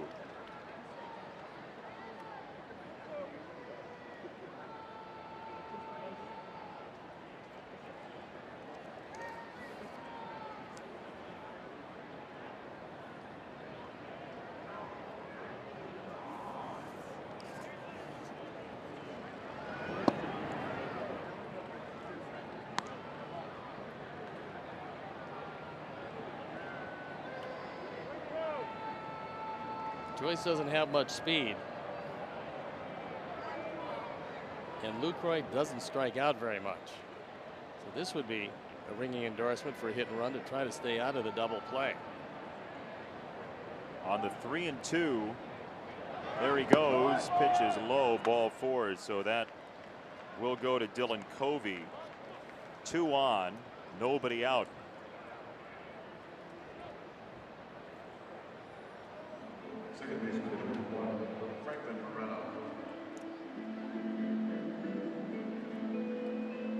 Well, Barreto in the last couple of days has 3 3-run homers.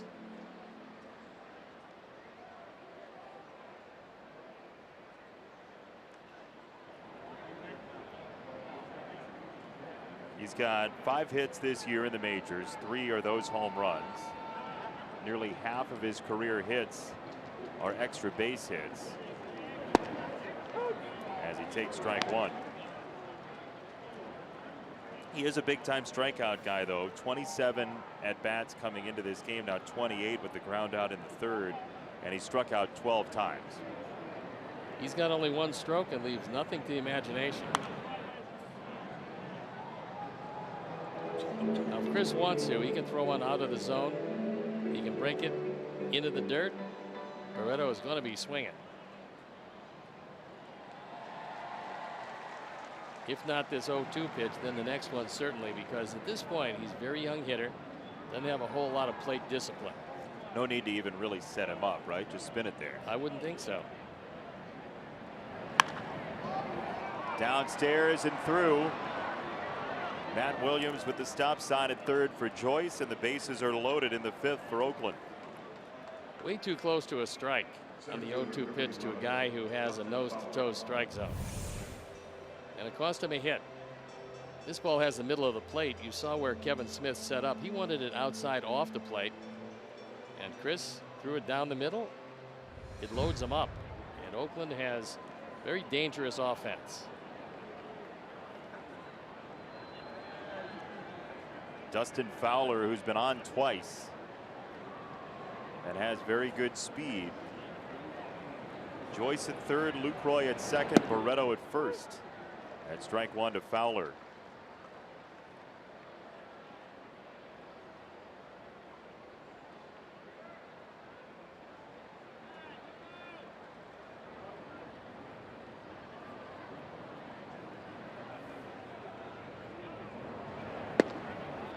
A hook for ball one.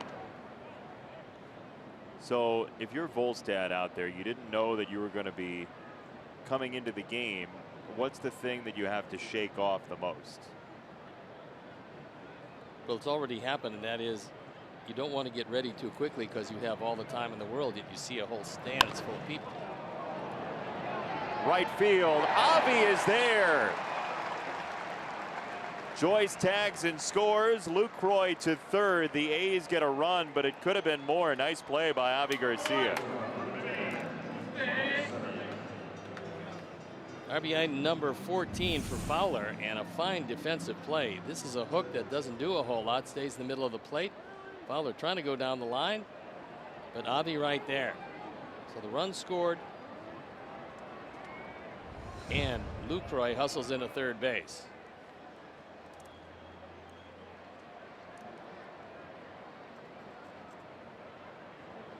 Two ground balls from Simeon so far. A third would be nice. So that run charged to Covey. Lucroy at third is still his property as well, as Dylan Covey came out after 4 innings plus a batter and a half. Barreto's got good speed.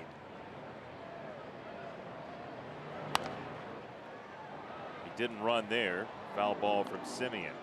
A couple of years in the minor leagues, 29 and 30 stolen bases.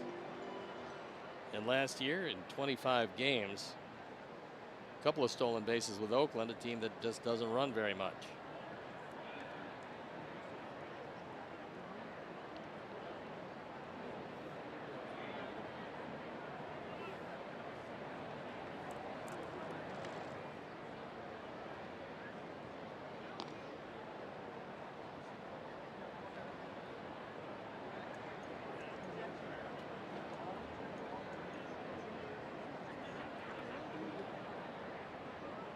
Chris Hatcher throwing in the bullpen for the A's.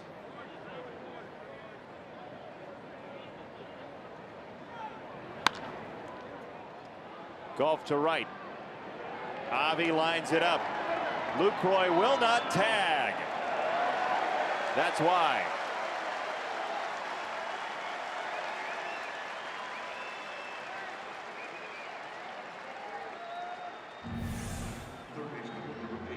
Avi sets up perfectly.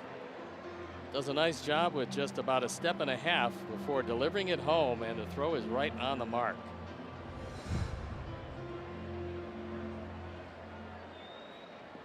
So in case you were wondering how Avi's feeling defensively in his return, the last 2 plays are a pretty positive indication. And a good inning, and now you've got to dodge a very tough hitter who's been red hot, especially from the left side.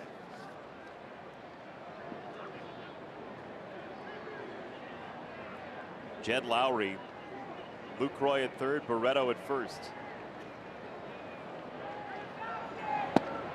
There is just a gigantic gap to the right of second base for Lowry. Lowry with 10 of his 11 home runs as a left-hand hitter. Batting average nearly the same from both sides, but an inordinate amount of power as a lefty.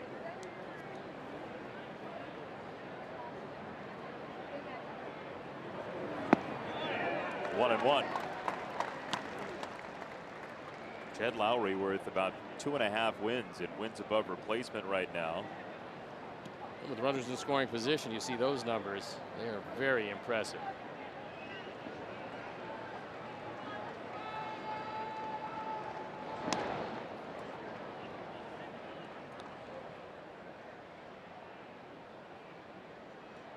Told you about Hatcher. He is ready to go if need be, which would lead you to believe that with Pagan throwing in yesterday's game, Hatcher would come into this one.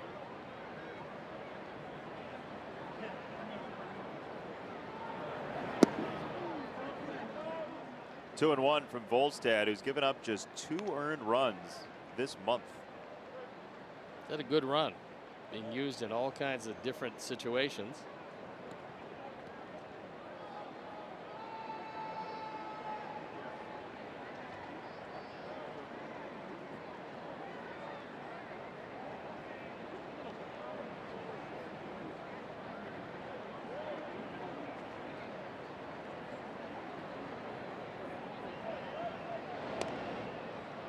Talk about balls in play. Volstad for the month. This is a month worth of action, and it's the 23rd, so we're talking about 3 weeks. 1 walk, 2 strikeouts in 3 weeks. That's called pitching to contact these days. Strike 2.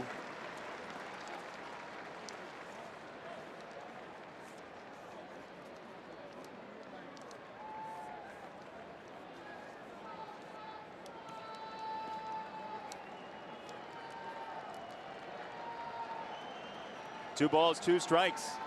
Lucroy at third, Barreto at first.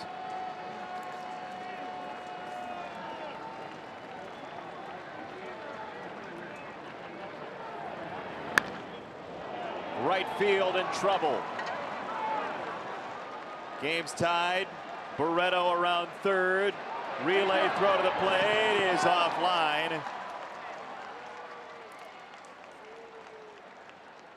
And the Oakland A's have leveled this game.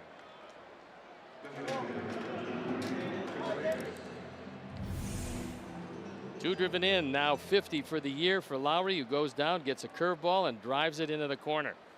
We told you about the good speed of Barreto. He sees the play and just keeps on going. Matt Williams saying, take the shot.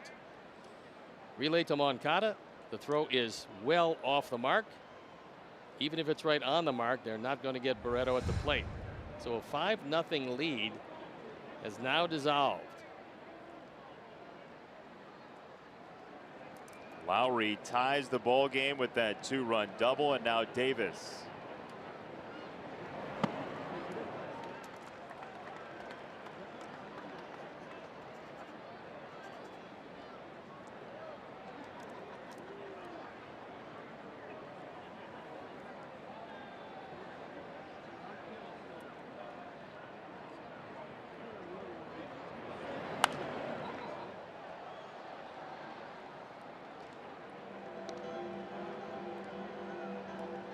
So Covey charged with 4 of the runs. Volstad, 1 of them.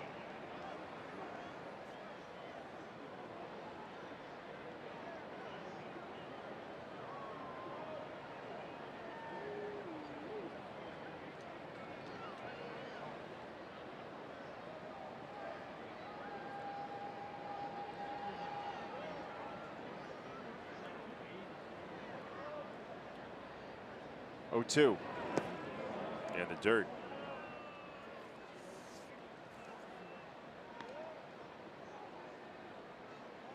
Well, if you're looking for a guy to bring somebody home, Chris Davis is on the list. He can hit him a long way, and he can drive him out to all fields.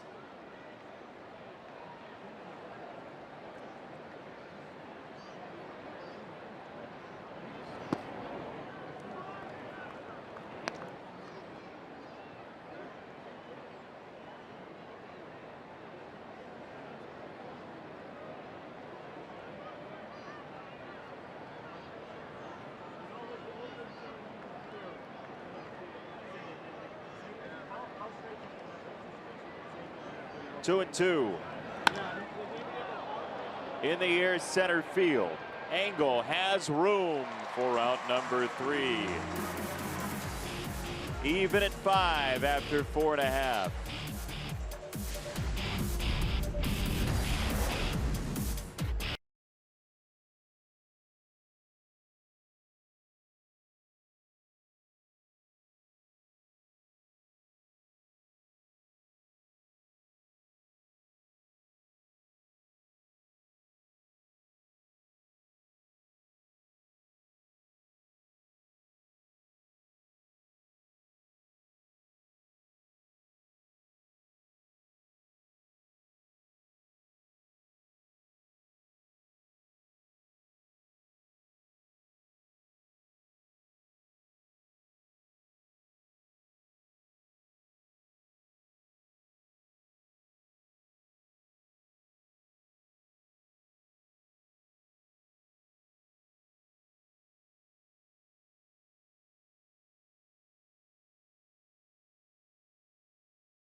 sudden tie at 5 with a 3-run inning for Oakland, and deeper into the bullpen the A's go.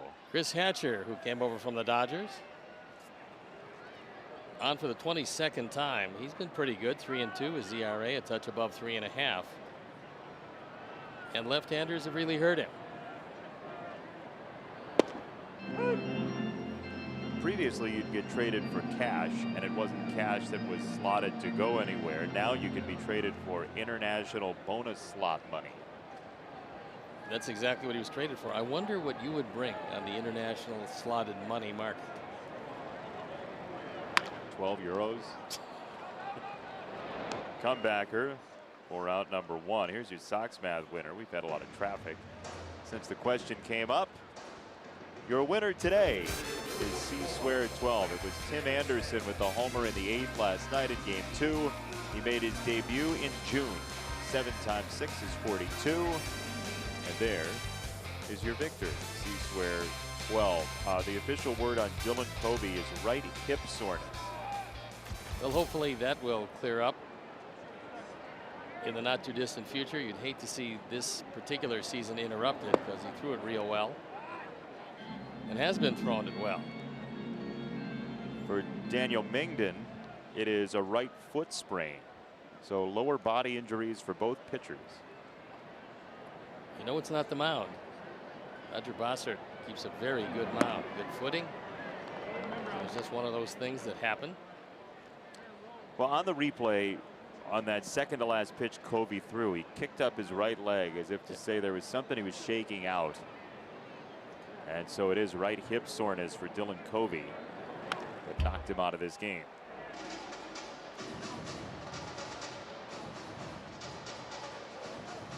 So both starting pitchers gave up some runs today. 5 on the part of Mangum, 4 on the part of Covey.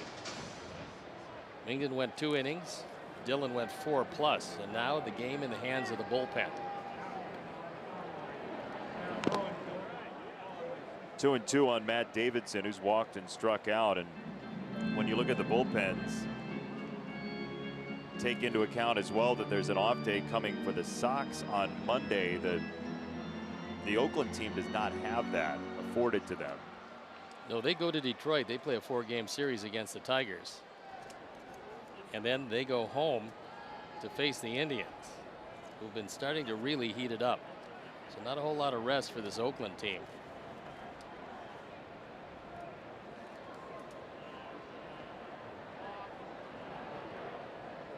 Cleveland playing later on, 5:10 start time against the Tigers. That's Trevor Bauer on the mound for 41-33 Cleveland. If he throws it anywhere like he threw it against us in Cleveland, they got some trouble. Davidson center field and Fowler 2 out. Family Sundays feature tickets as low as $5 in the upper level, $15 in the lower level, and parking for only $10 plus special family focused activities located throughout the ballpark. Family Sundays proudly presented by Coca-Cola. Coca-Cola, taste the feeling. Visit whitesox.com/Sundays to get your tickets today. Oakland here for one more. Buck Harrelson will be joining me in the booth for the afternoon game tomorrow. You never know who's going to stop by on a Sunday to say farewell to Hawk, this being his final season. It's been a cast of thousands. And after the off day on Monday, Minnesota comes to town for 3. And then it's on to a very long road trip, where the Sox are going to see the Rangers for 3, Cincinnati for 3, and then back to the state of Texas for Houston for 4. Never a pleasant thing to face those Astros at home. Actually, it's not too pleasant to face them anywhere. No, you could face them on Neptune and it wouldn't be fun. They're awfully good. That rotation is wonderful. Simeon snaps off a throw for out number 3. Quickly for Hatcher.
is Eloy Jimenez with his first AAA hit.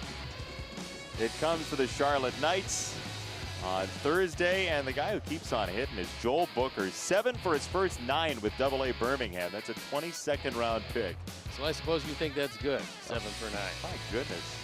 Only scored 4 runs. I mean, not like he's doing well. Tough crowd, as they say. That's a pretty nice start at AA. Yeah, it is.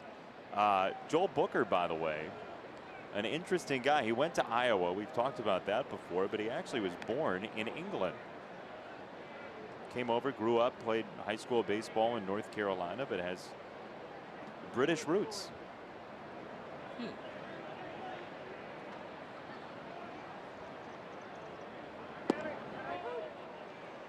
Maybe some shepherd's pie in his past. Yeah. You ever tasted that? I have. You love it, don't you? I really like shepherd's pie. Well, that's great. I can buy you a couple of pies then for your tomorrow off day. 1-1 is downstairs. 2-1. The English side in soccer is playing against Panama tomorrow, but the important match was earlier with Mexico and South Korea doing battle in the World Cup. Mexico was leading 1-0. Is that the way it ended? It went up to 2-0, and then Korea scored late as this one's hit well to left field and gone. Olsen with home run number 17.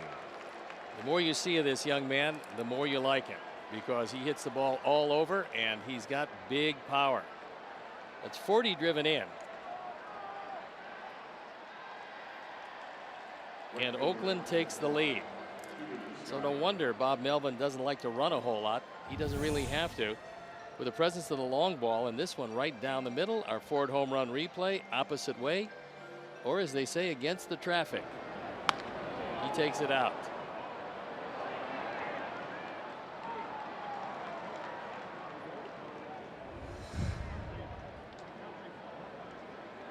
One in, and Piscotty takes ball number 1. I brought up the World Cup because Joaquim Soria and Miguel Gonzalez, as you see Oakland with by far the most home runs on the road. Soria and Gonzalez were walking around today in their Mexico soccer jerseys, both of Mexican descent, and was outside the Sox dugout maybe a couple hours before the game just chatting. Chuck was there, and we were talking, and we heard this loud scream coming from the Sox clubhouse. There was like 6 guys screaming, and Mexico had just scored that second goal. You could hear it all the way out onto the field.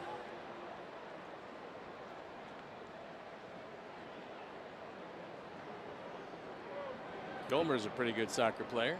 Yes, he is.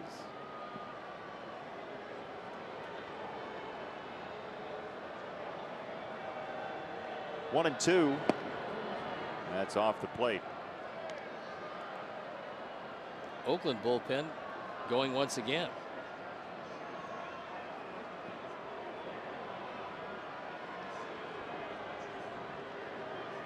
Jace Fry warming up in our pen. There's a breaking ball. 3 and 2.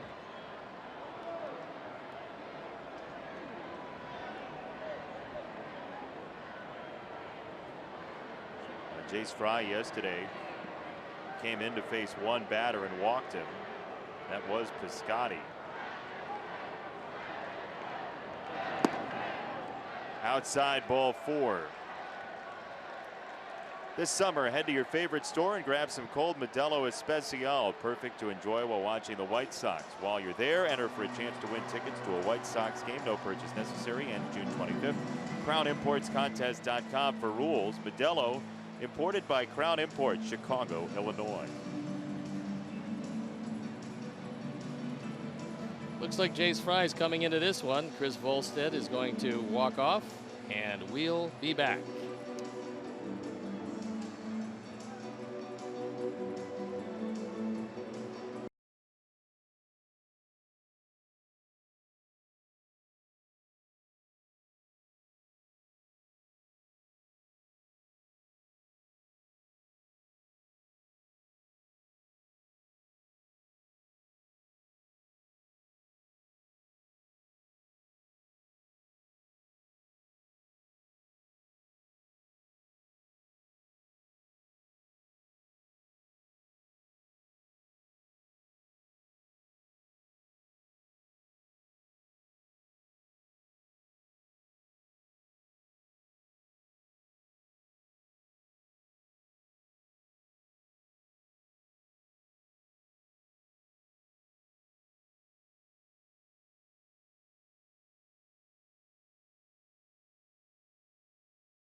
Guaranteed Rate Field. You can watch the Sox take on the Twins. Visit the Authentic Fan booth located outside sections 157 and 158 and grab a free t-shirt while supplies last. Our Lakeside Bank call to the pen. It is Jace Fry. And he faces Chad Pinder, who immediately upon first swing ends up at first base. Pinder pinch hitting for Joyce against Fry. Jace has had a pretty good run out of the pen, on for the 22nd time. His ERA at 2.25. He's been called on to save one game. He's been successful with 26 strikeouts in 20 innings. So Pinder, the specialist facing left-handed pitching, gets himself on base, and now Lucroy. First three have reached in this sixth inning. A homer for Olsen, a Piscotty walk, and now Pinder, a base hit.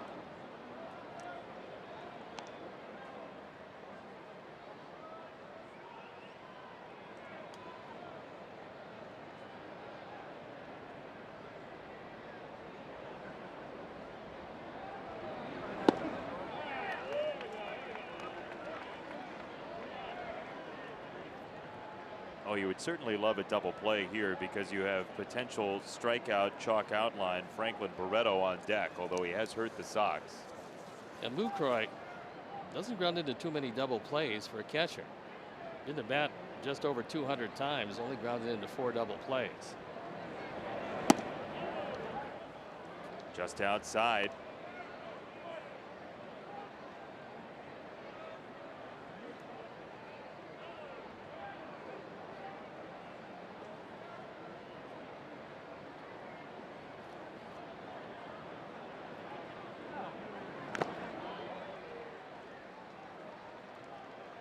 So if you just joined us, Dylan Covey went 4+, gave up 4 earned runs. He was pulled from the game in inning number 5, as the Canerco brothers are here. Covey right hip soreness, the official word on his injury.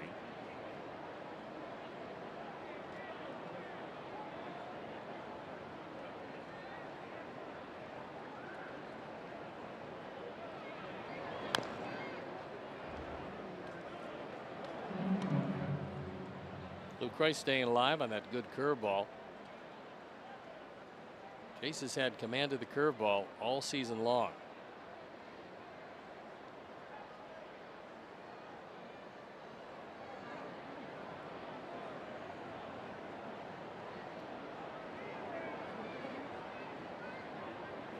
Two and two.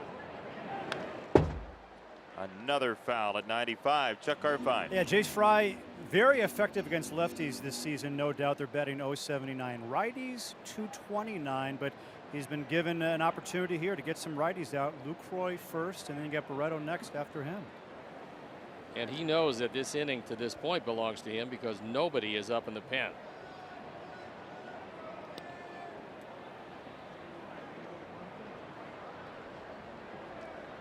Two and two.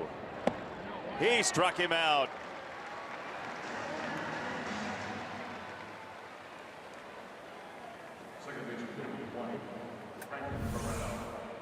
And this one exactly where Kevin Smith wants it, in on his hands, biting down and in, looked like the slider, and he completely fooled Lucroy.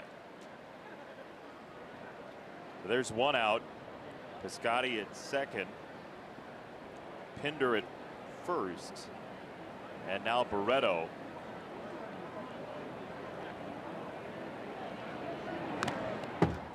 With a foul ball. And that one I think was off Kevin Smith.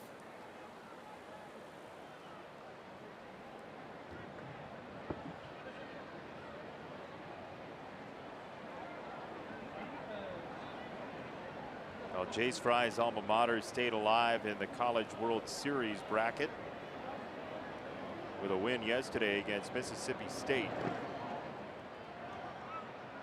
Play again this evening. Winner faces Arkansas in the championship best-of-3. Not easy to beat a team back-to-back games.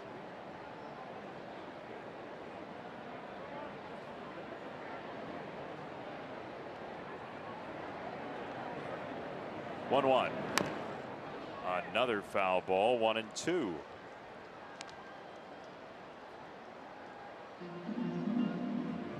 Now tomorrow it's Carlos Rodon on the mound for the Sox, so Ricky Renteria and Don Cooper certainly hoping for a sturdy outing from Carlos to save the bullpen, which you'd imagine is not through being utilized with Fry in the game and still some innings to eat up.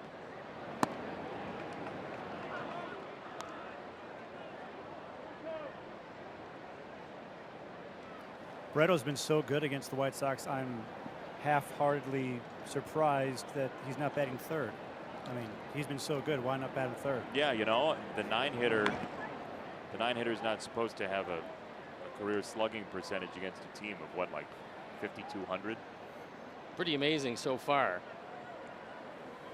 Getting his opportunity to play just about every day now that he is up from the minor leagues. Fouled that one off his leg. He's walking it off. He's got 5 home runs in his career. 5. And the Sox have given up 4 of them. That's pretty good. Yeah.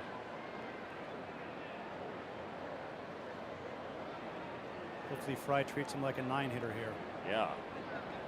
Wipe him out. 2-2. Broken bat. Left field. Charlie Tilson is there to make the play.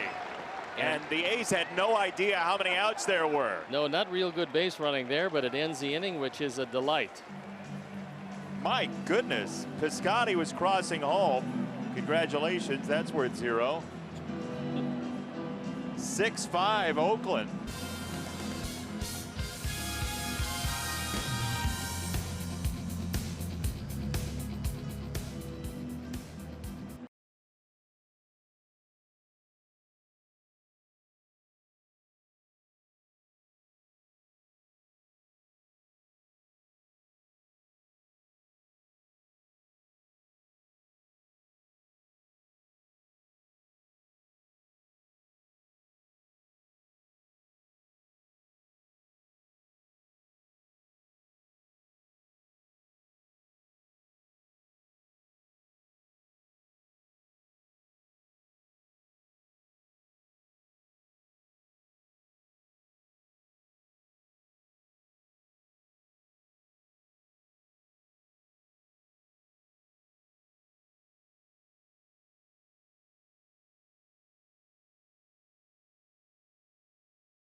Little lost focus on the base paths, and the A's rally is so thwarted in the top of this inning. A double play that goes 7-4. And Yolmer Sanchez with a tapper back to the new pitcher, Santiago Casilla. We'll take a look at how the inning ended, and Piscotty decided that he was running. Not waiting to see what happened because he thought it didn't matter. He believes that there's 2 outs. There was not. And now there is. Yeah, he's one of them. Dilson to Moncada. And all you want to do is climb in a hole when that happens to you. Oh. So you got Matt Williams, the third base coaching box.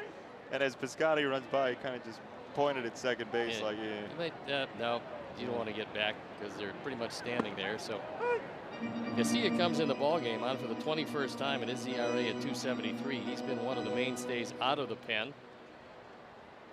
However, the control has been abysmal. 15 walks and 26 1/3.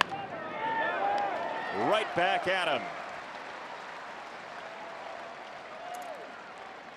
Chuck Garfine, what do you have on Tim Anderson? Well, it is his 25th birthday, and I asked him what's he going to do for his birthday. Well, nothing today. They got a baseball game. Tomorrow night, he's going to celebrate.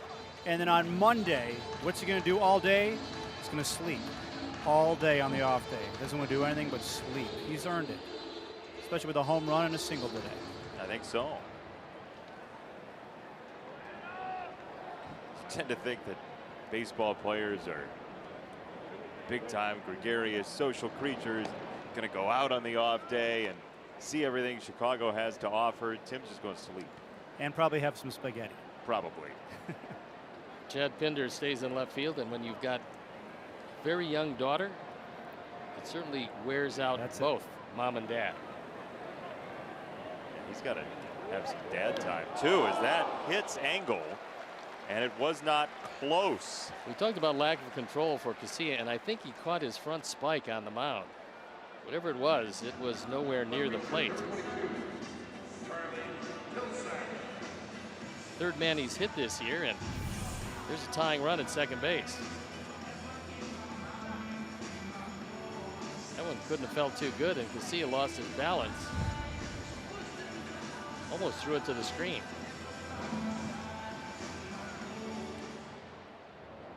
This kind of has the feeling of that last game in Oakland, where runs were coming across at all different angles. Strange things happened. James Shields pitched in relief.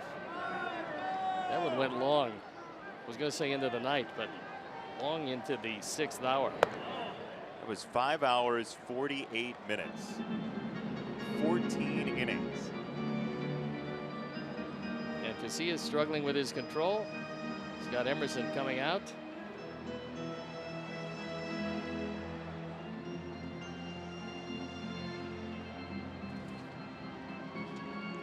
Hey, Xfinity X1 customers, say, show me the Chicago White Sox into your X1 voice remote and get live team stats on your TV. Change the way you experience TV with Xfinity X1.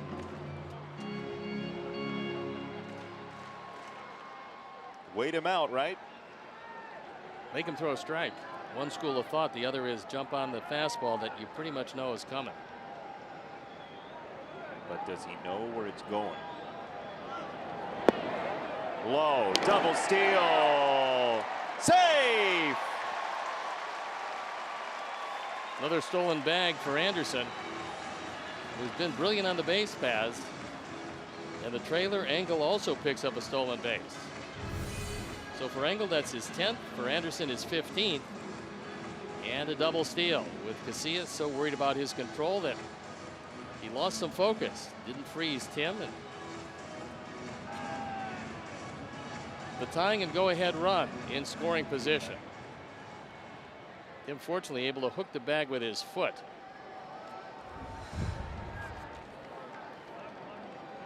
No challenge coming.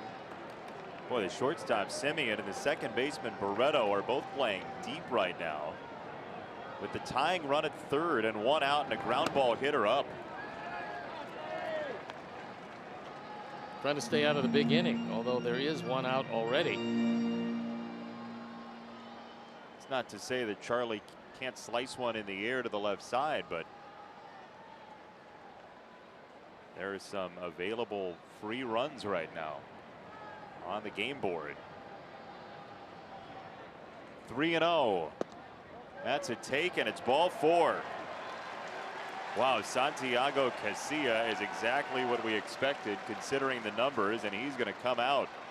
And Bob Melvin going to the pen. He's seen enough of his right-hander who can't get the ball near the plate. And an interesting inning developing, so we will step out and be back.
Lou Trevino. He's on for the 25th time. He's been brilliant, and he's going to have to be. Bases loaded, only one out, tying run at third base. He's 4-1 ERA, just a little above 1.5. With 30 strikeouts and 28 2/3. Infield is going to play back. Trevino hasn't thrown since Tuesday. It was a 22-pitch outing. He got the win. Former 11th round pick on a slippery rock will face Moncada.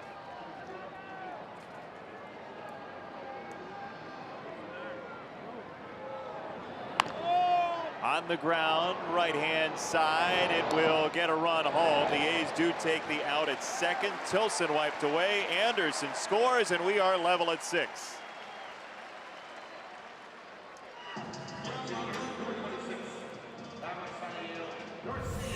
Bob Melvin banking on the fact that 6 isn't going to win it, and he's right. Yeah, he's got, he believes, more thunder than the Sox have. On the road, he's right about that. So the force play is the 26th run driven in by Moncada. And now runners at the corners with 2 outs. Angle at third, Moncada at first. Great speed available for the Sox. Each team has scored in the 6th inning.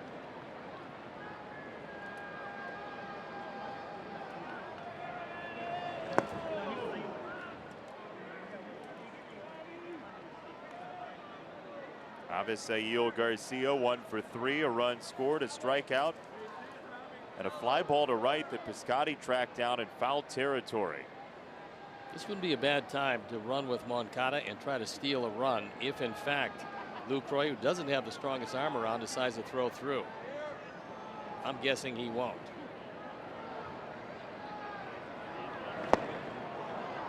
Oh, 0-2.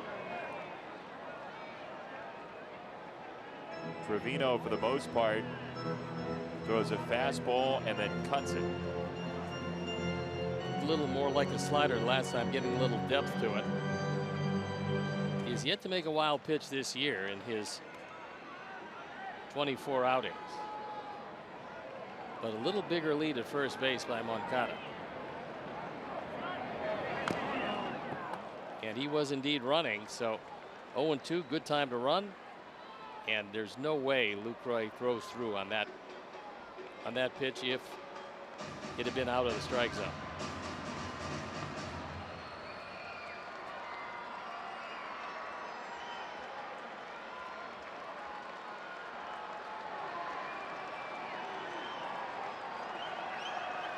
Oh, 2 on Garcia.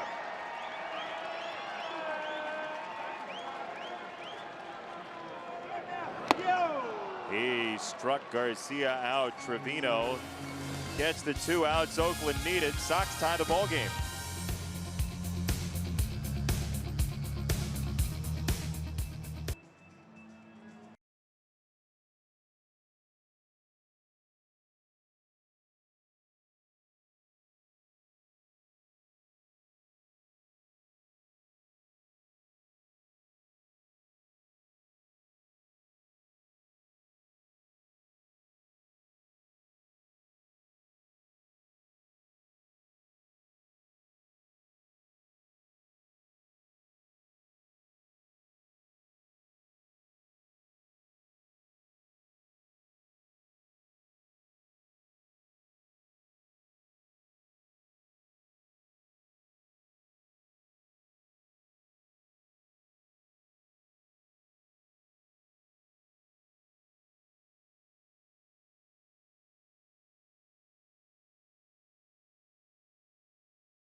the fun home.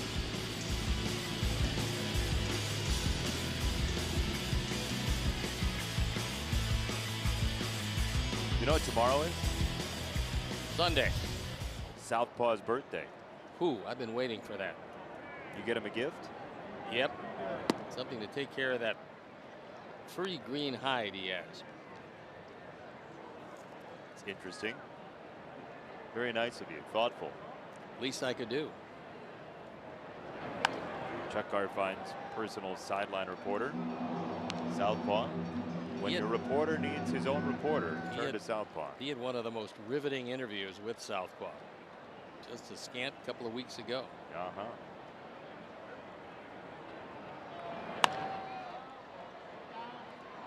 Fly ball. Charlie Tilson for out number 1. All right, let's quiz Steve on his own career at Sticks and Stone. The question today with Oakland in town is your final win came against Oakland in '81. Who homered twice? Wow.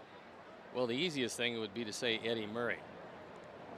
But that would be very obvious.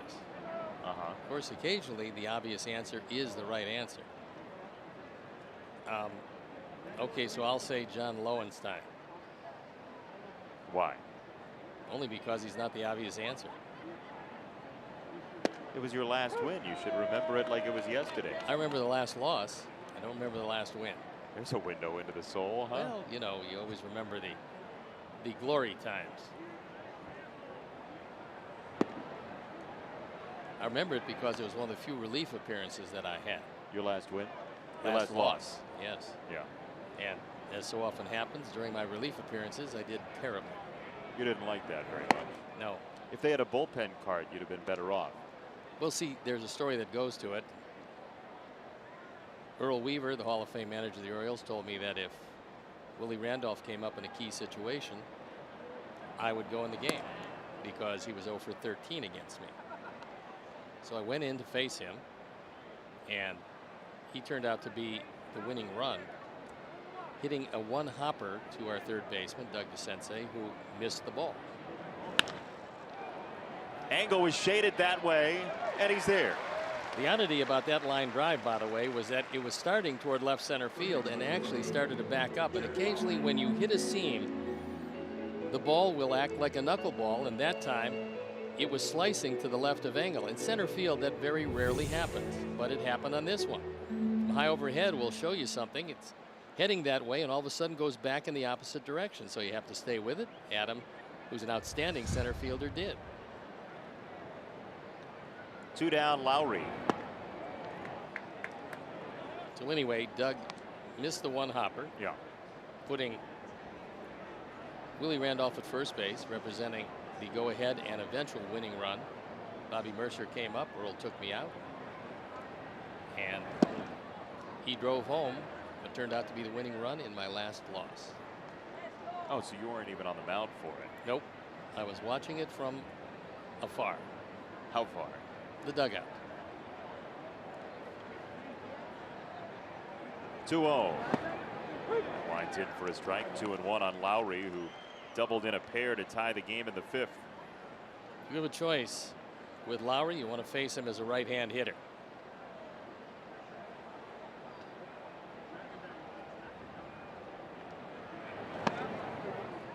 Inside, 3-1. Let's see if you were correct. Was it John Lowenstein? Yes. How about that? Congratulations. Thanks, John. You and Sticks and Stone, the home game. Ooh, terrific. I thought you'd trap me with the Eddie Murray question. Hit 504 of them, but that's not on that particular day. He was a really good offensive player. He was a good defensive player also, and played every day. Just one of the most powerful switch hitters in the history of the game. Strike 3. Lowry was bracing for the pitch, and he never acted on it.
Davidson opens up and shows you his home for a day in the life of a couple trying to do it all. Plus, 7-year-old fan battling cancer gets a red carpet treatment from the White Sox.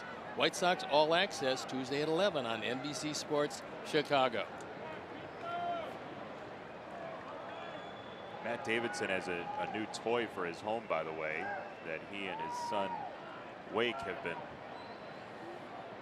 coasting around on. If you go into the Sox clubhouse, depending on the time, there may be a little Supercross bike in there, and that is the Davidsons. Matt and son Wake are huge Supercross fans, so Matt's got a little bike that he and his kiddo can ride around on.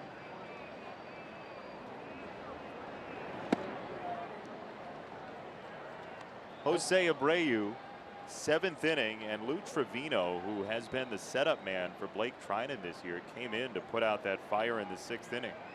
That was 98 miles an hour, so the stuff is very good.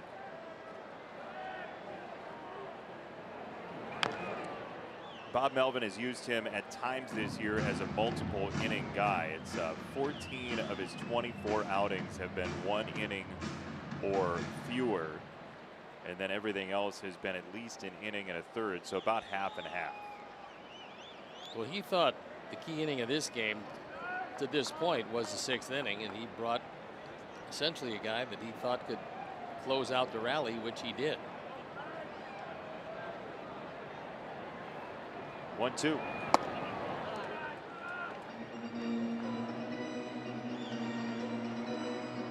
Lou Trevino, who made his major league debut back on April the 17th against the Sox, has become a major fixture in this Oakland bullpen.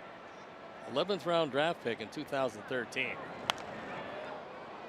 So that's certainly one that turns into gold, and we talked a lot about 11 through 15 as being some key rounds in the draft. Guys that might have otherwise slipped through the cracks. He's 6'5", 240. And just 26 years old, so plenty of upside with a guy that's filling an essential role in the bullpen for Bob Melvin. He strikes out Abreu. White Sox games are better with a group. Group events are perfect for clients or employees celebrating or fundraising. Bring your group out for specially priced tickets and a great experience. Never too early to start planning your summer outing. For more info, 312-674-1000 or visit whitesox.com. A lot of young fans around, over 20,000 here at the ballpark today. Just a gorgeous day for baseball. They're going to get a chance to see a great movie after the game. They can hang around, enjoy it, and see a gigantic dog. It's true. Chuck, you a big Sandlot fan? You know what? It's more, I think, your era, Jason Minetti. What was your baseball movie? My baseball movie was The Natural and Bad News Bears. Mine was It Happens Every Spring. Is that one of the first talkies? That's pretty close to it. That was the one about the guy that had a baseball that was adverse to contact with wood. Struck out a lot. How about that? I asked Lucas Giolito what his favorite baseball movie was, and he said Bull Durham. The reason being that it is the most realistic of all the Hollywood movies about baseball, and there's probably some truth to that. I mean, Steve, as someone who played the game, how on point was Bull Durham? It was pretty good, Chuck. I mean, as far as accuracy and the life that the minor leaguers lead, yeah, pretty good, actually. Mine was Field of Dreams, however, because that was very sentimental, and I really enjoyed it. So you're selecting the most sentimental baseball movie because you're a very sentimental guy. Yes, in the grand scheme of things. I see. Your grand scheme sentimental. Yeah. Jason, what's yours? My favorite baseball movie? Yeah. I think A League of Their Own. Really? Curveball by Benetti. I love A League of Their Own. Yeah. I love John Lovitz in that, but I needed a little more John Lovitz because he was really good. That was a good movie also. I liked it a lot. The thing about the train is it moves, not the station. Yes, I know. That was really well written, A League of Their Own. Well acted, too. Agreed. And Lucas's mom actually was scheduled to be in that movie, but she had a pilot that had come to fruition. She had to go be in the pilot, and so the Madonna part was actually supposed to be Lindsay Frost, Lucas Giolito's mom. She wasn't able to take the part and went to Madonna. Did not know that. How about that? Look what happened to her career. I think she did very well for herself. Yeah, but she didn't have the singing that Madonna had. She didn't get to be Madonna. She just got to do that part. No Madonna puns to break. Tied at 6.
Is Paul Blackburn for the A's and Carlos Rodon for the Sox.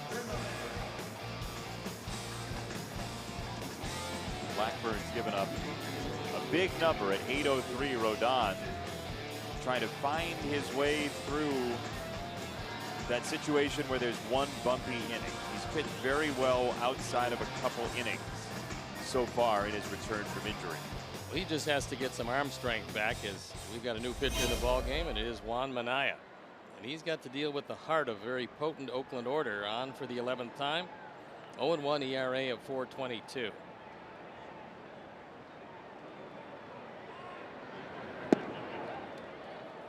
Looking back at that game from Oakland, that series finale that was 14 innings, it was a similar situation that got us into the 14th with the bullpens deployed early on. Carson Fulmer and Andrew Triggs were the starting pitchers. Triggs went 1 1/3, Fulmer went 1+. So it was incumbent upon the bullpens early in that game to get to the finish line. And both teams had run out of pitchers. It was James Shields as the last ditch effort for the Sox, and Jake Smolinski, who's now in AAA, the outfielder, was going to be up next for Oakland.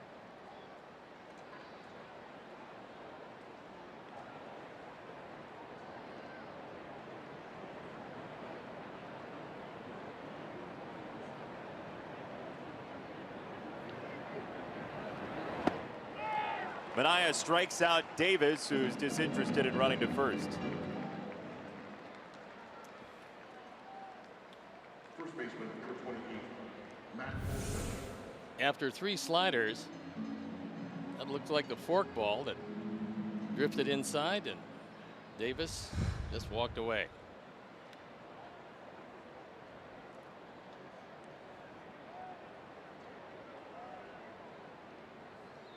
Minaya to face Olson, who hit a towering home run in the 6th.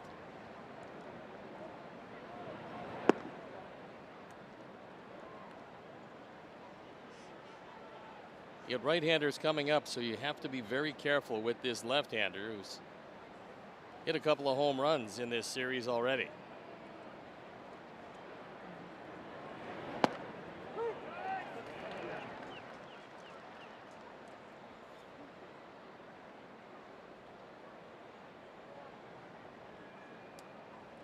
The Oakland pen up and going.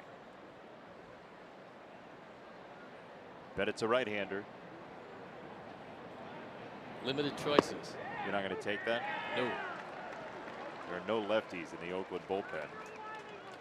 Coulomb is adios. Everybody else right-handed.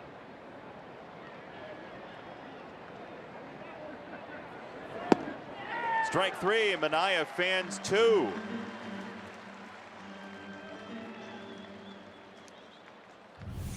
Two up, two strikeouts. Another splitter. Juan Manaea looking more and more like the Manaea we saw at the end of last year. In this week, he's now thrown 4 innings.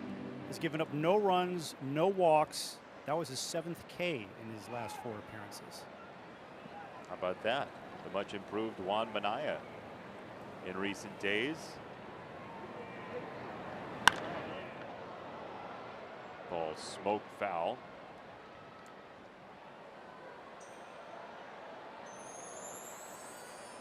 Manaea, 27 years old, out of the Dominican Republic. He turns 28 in season on September the 18th. Those first couple outings this year, 2 of his first 3 times he gave up earned runs, and the one that was the outing that really sent him to AAA was the 4-walk outing against the Tigers back on April the 7th. That was the mystery this year, because Manaea last year successful 9 of 10 save opportunities, and this year just lost all command of the strike zone. Right hand side. Avi doesn't know where it is.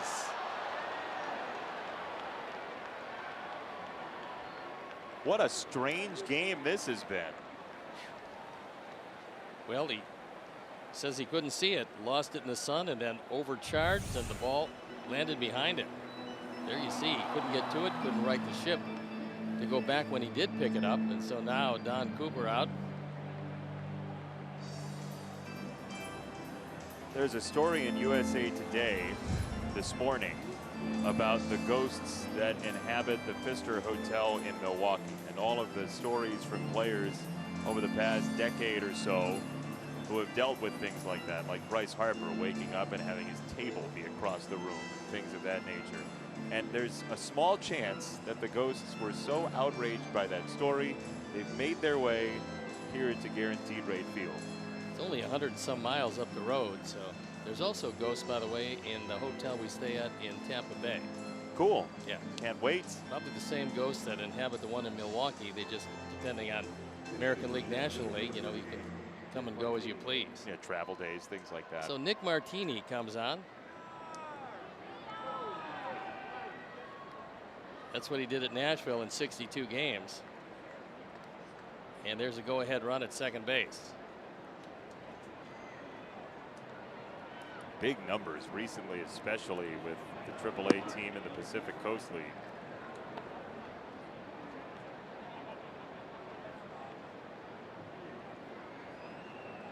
Everybody's got a beard nowadays. Except you and me. That's everybody. Have you ever had a beard? Not a very good one. Should give it a try. Inside 2-0. And with a right-hander in the on-deck circle and Jonathan Lucroy, Manaea looks like he's going to be careful with Martini.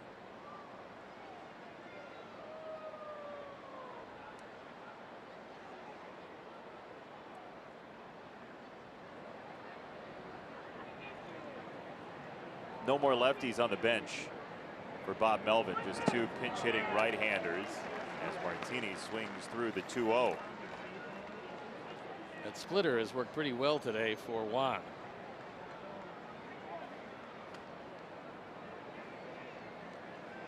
Sox in the home 8th will have Sanchez, Anderson, and Engel coming up. Hoping it's 6-6.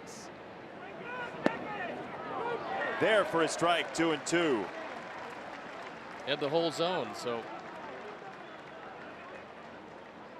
well caught by Kevin Smith, and a good call by Ryan Blackney.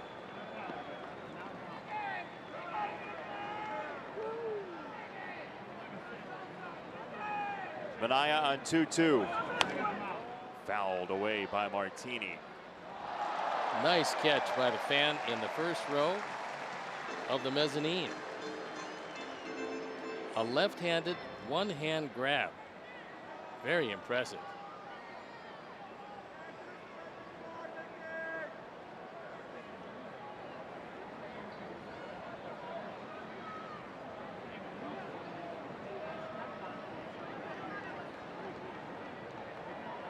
Two and two.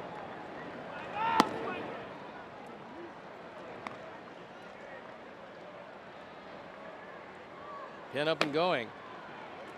Esmero Petit, we saw him in the finale, and he got touched up a bit.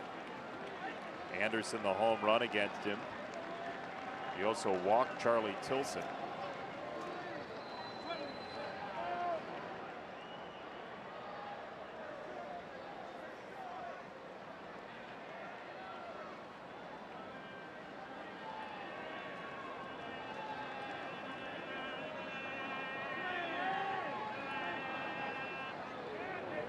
No throw, no one there.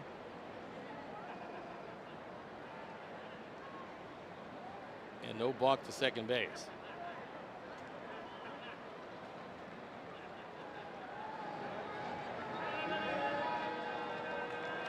Three balls, two strikes. Mania gets a foul ball. That into the Oakland dugout.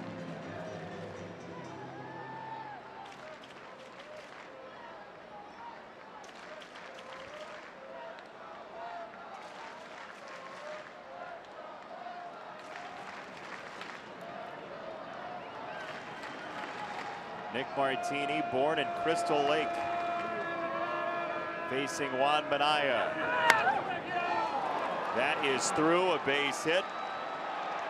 Angles throw to the plate is not in time.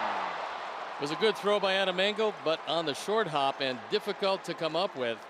Had Kevin come up with it cleanly, it would have been very close at the plate. And Martini delivers a base hit.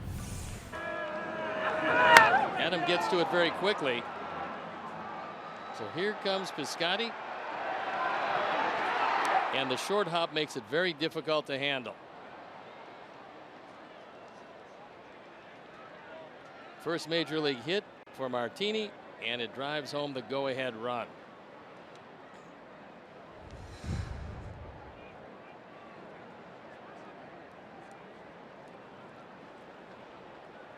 He's on second. Lucroy takes ball one.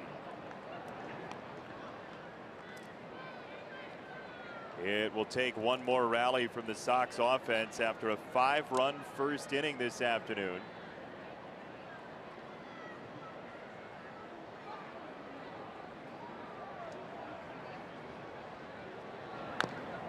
One ball, one strike.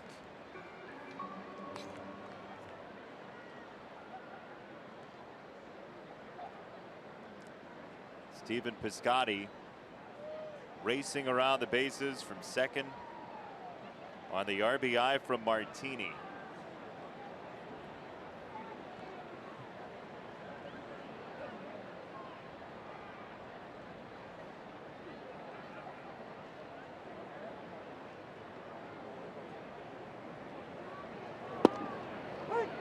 One and two.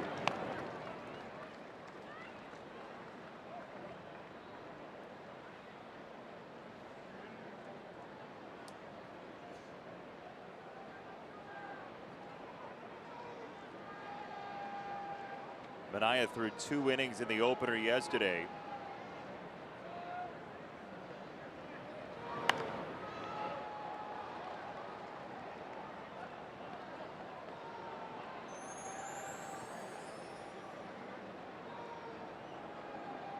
Trying to dispose of Lucroy. with 2 out and 1 in. All this with 2 out, nobody on. Piscotty got himself to second. Then Martini, the RBI single. Kurt Hassler going to the phone, which means somebody's going to start to throw in the pen.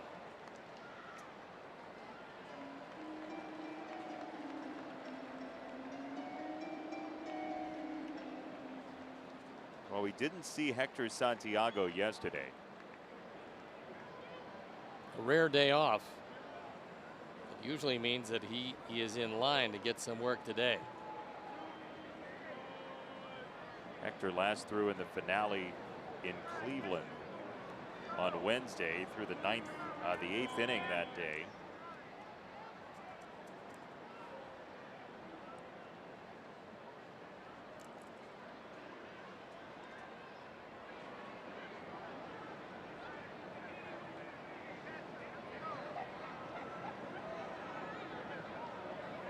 And Manaea steps off.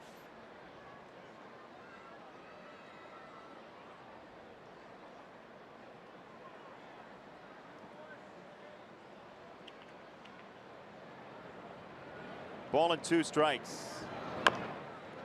Tapped in front of the plate. Manaea with a laser. See if Martini iced the game. It's 7-6 Oakland.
A new pitcher for Oakland.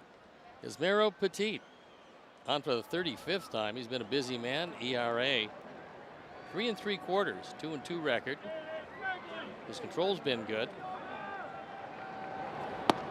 And what it sets up is the daily matchup between Petit and Anderson, won by Anderson last night. In left field, Nick Martini stays in the game. Third left fielder of the game for Oakland so far. And by the way, Petit is the guy you want to get because Blake Treinen has just nasty stuff as the closer for Oakland. Came over from the Nationals.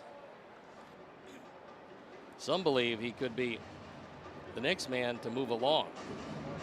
As Oakland looking for some young players, and they've got some pieces to move if they believe that they're not going to get it.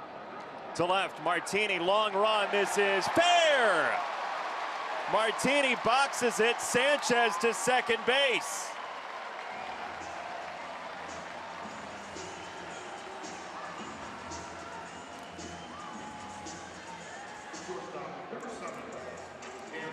This one just on the line.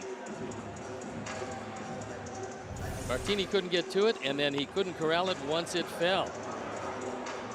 DJ Rayburn on the call, and the ball gets by him, but Gomer happy to be at second base.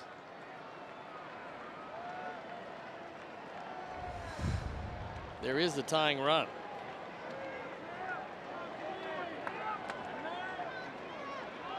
Here's Tim, who took him deep last night. Olson charging at first base, thinking that Tim was going to lay one down. He is not. Oh, if he even thought about bunting, it certainly wouldn't be to first.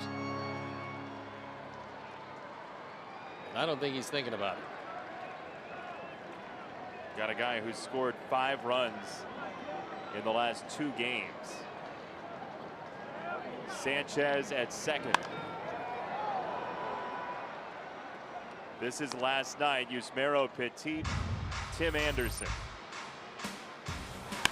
That was a curveball or a slider that didn't curve or slide. Got out in a hurry and went 400 effective feet. Tim's down 0-2. That homer was on a 2-strike pitch as well. This one is strike 3, a breaking ball away.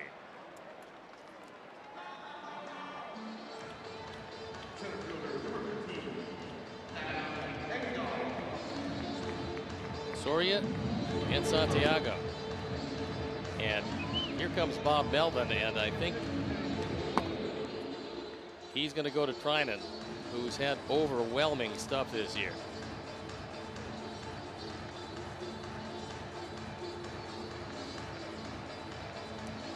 So is Petit. Trots on out, and Treinen comes in. We'll leave, but we'll be back.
Online, make sure your favorite White Sox are represented on this year's squad by voting at whitesox.com/vote. Catch all the excitement of the 89th MLB All-Star Game presented by MasterCard July 17th, live on Fox. Lakeside Bank called to the pen, and it is a man who's having just a magnificent season, Blake Treinen.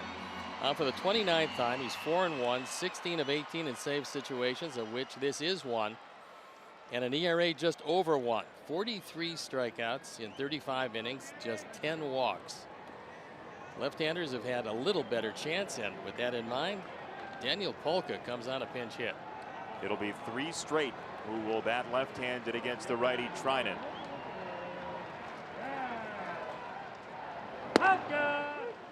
Strike 1 at 98. 98 you can get to down. 98 up, you're not going to be able to get to so much.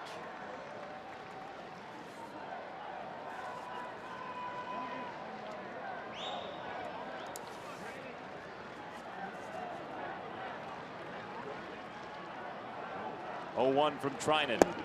Downstairs. 99. He's thrown 100 with sink before.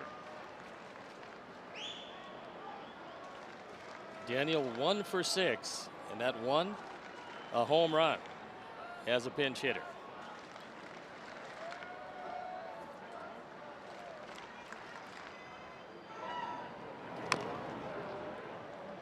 Fouled away 1 and 2. Treinen, who was drafted by the A's, then traded from the A's to the Nationals in 2013. They got him back last July with the Sean Doolittle Ryan Madsen trade.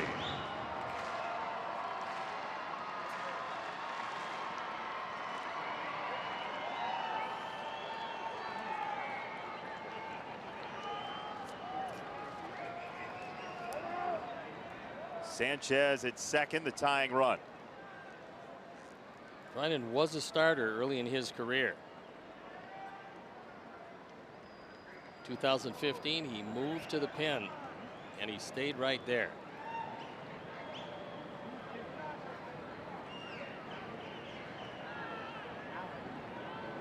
One, two. That is tipped in and out of the glove, so Palka stays alive. Daniel at first thought he had struck out. Kind of surprised that Treinen has stayed down with everything. Normally, it certainly is a good thing to do, but upstairs, no way to get to it at 99.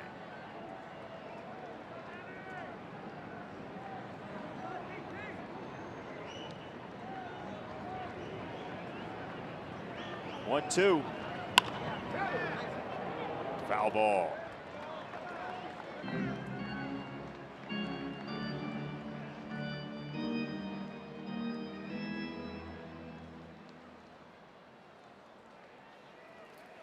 Daniel Palka's got the power. We know that.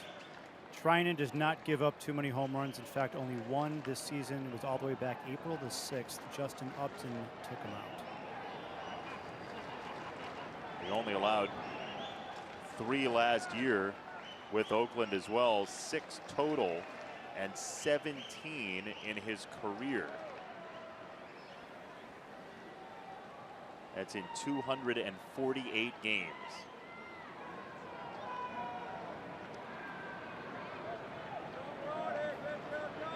One, two. Palka loads up and smashes it foul. That one upstairs, but fortunately not high enough to get it by him. He was able to stay alive and fouled it straight back, meaning he was right on it, just under it.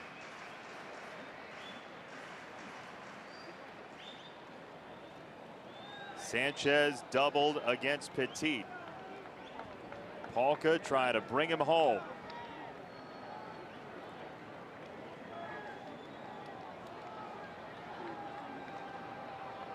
One and two.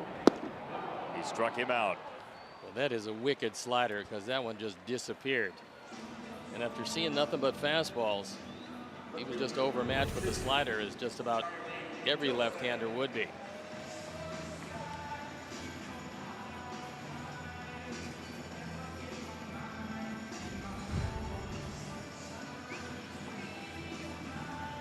Two down, Charlie Tilson.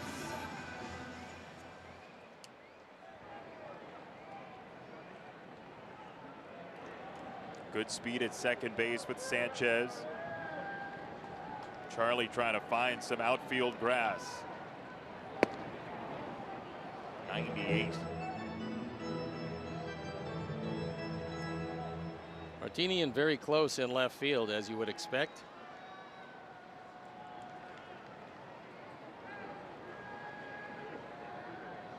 The way they're playing him, you wouldn't imagine Charlie would see anything but a fastball here.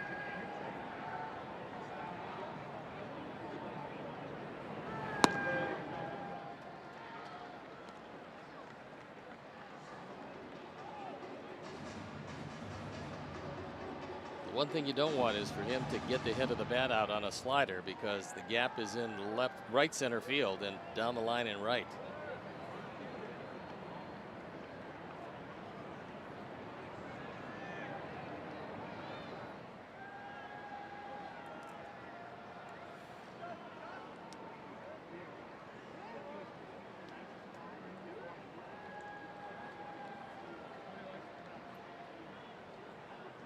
Sanchez at second. Sizable lead off the bag. Charlie, middle infield. Barreto did get him. Sanchez stranded. Sox will have to re-rack it in the ninth.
The park is gone.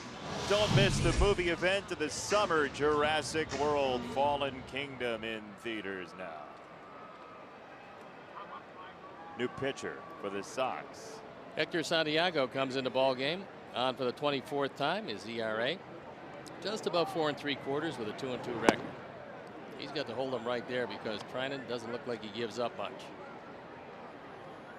Leary Garcia checks in the game in center field.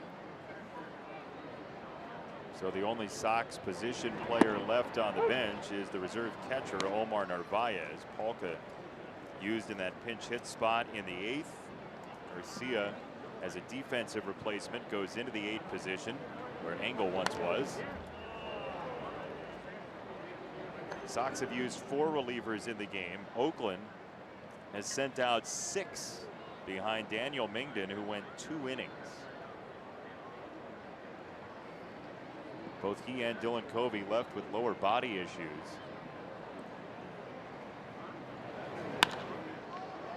To left field, it stays up, and Charlie's on the case.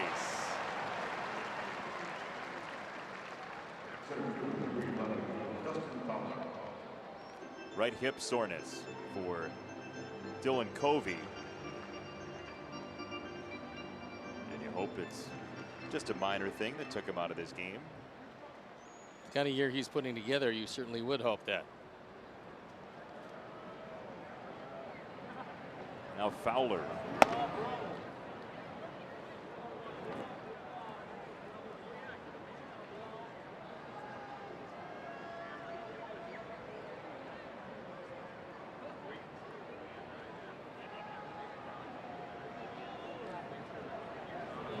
So Dustin Fowler, a high school draftee by the Yankees in the 18th round in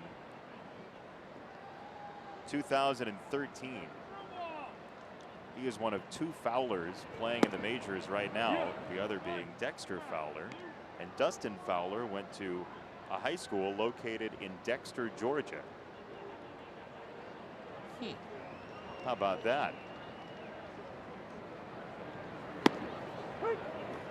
Oakland thinks he's a big part of their future. He plays a very good center field. He's got good speed.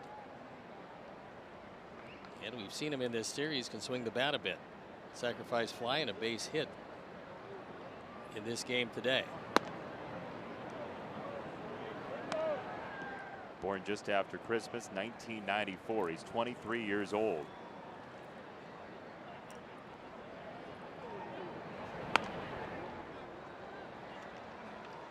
Hey fans, experience Levy Restaurant's fine dining while enjoying a breathtaking view of guaranteed rate field from the Huntington Bank Stadium Club. Memberships are available to season ticket holders and also perfect for non-game day events, including weddings and corporate parties. Pick up the phone, 312-674-1000. I guess you don't really pick up the phone anymore. You just have the phone in your hand. No, I don't think you pick it up too much. No, it's in your pocket. Another foul ball. Fowler proving pesky. Nice battling at bat so far.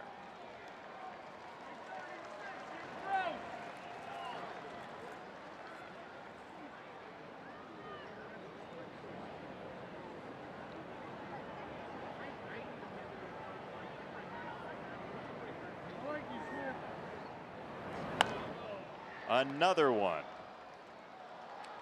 Sox in the ninth will have the top of the order: Moncada, Garcia, and Abreu.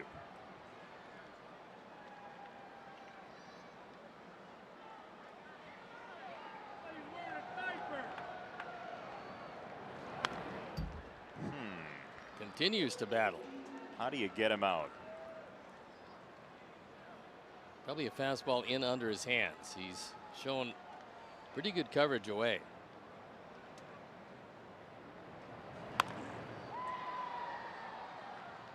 Middle of the plate and fouled off again.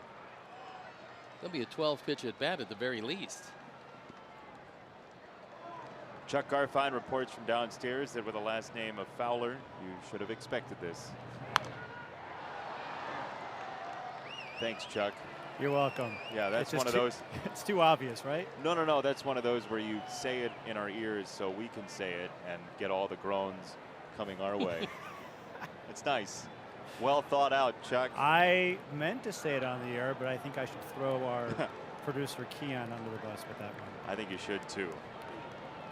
3-2. Into left field, a base hit.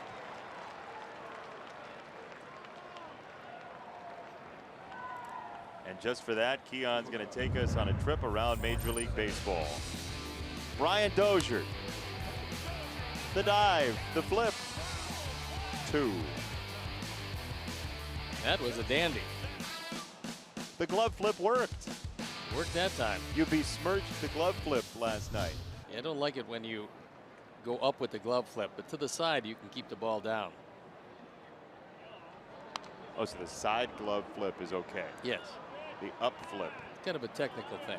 Uh-huh. Glad we clarified. Yeah.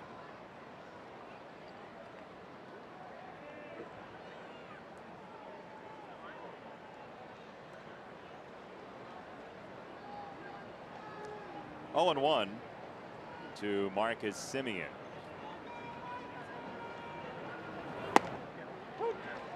Strike 2. Boy, Kevin Smith as a receiver has improved substantially from last year, don't you think? He's doing a good job in every aspect of the game. You'd like to see this inning end relatively soon for the reason of the shadows. They creep across home plate. Treinen, who's difficult under the best of circumstances, will be impossible to hit.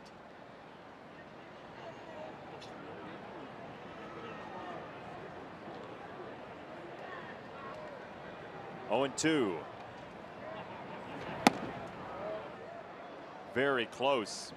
Drew a little bit of a flinch from your plate umpire, Ryan Blakeney, and no strike 3. Looked like he was ready to come up with the strike, but then decided otherwise as he took a second look at it.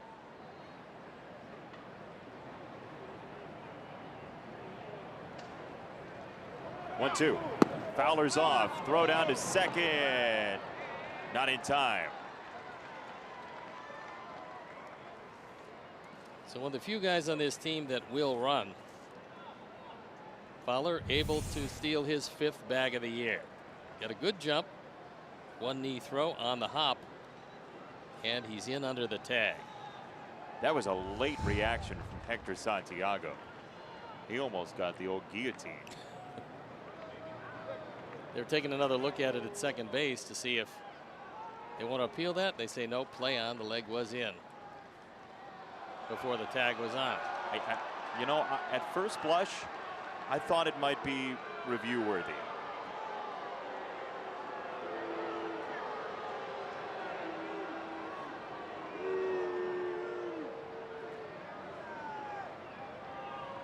Two and two. Inside. Here's one more look.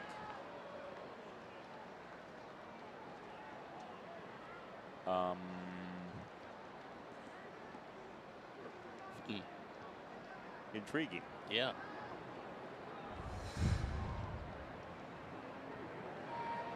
Three and two. That's ball four.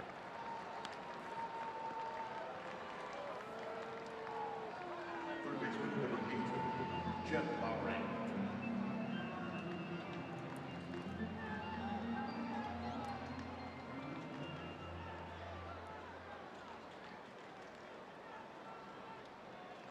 You know, the one thing to note about plays like that to the naked eye and on replay look like they could have gone one way is that the folks in the video room have so many more angles and the ability to speed it up and slow it down and can look from different directions. So you imagine there had to have been a reason not to review that. Yes. Here's Lowry. Check swing. Didn't go.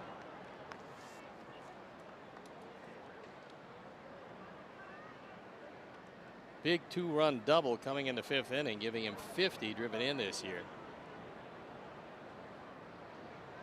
The overwhelming majority from the left side, but the batting average almost identical from each side.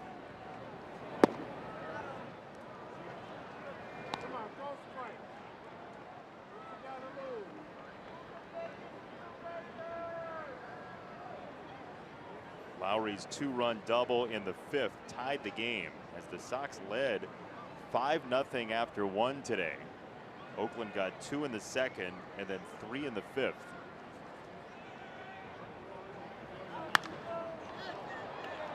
High in the sky, right field. Avisail Garcia.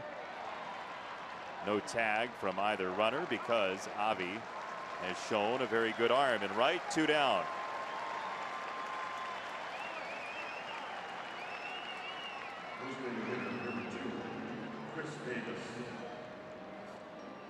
Here's Davis.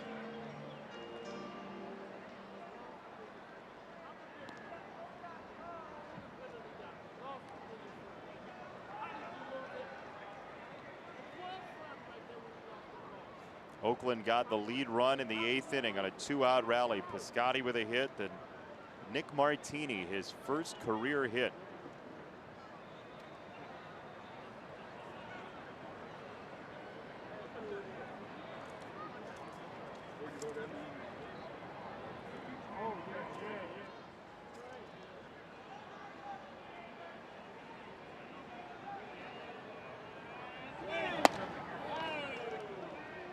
A little bit high.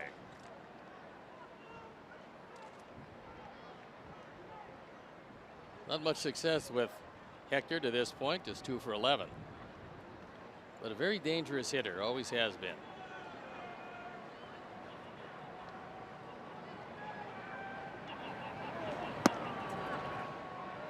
Two 2-0.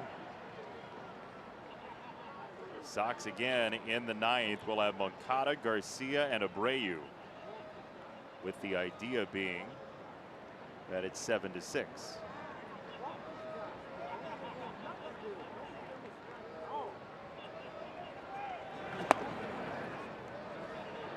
Well, you can bet that Davis has a 3-0 green light.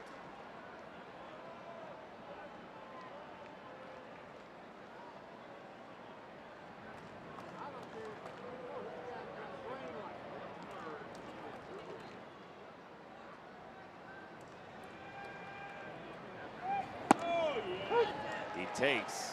That was right on the corner. No reason to swing. 3-1.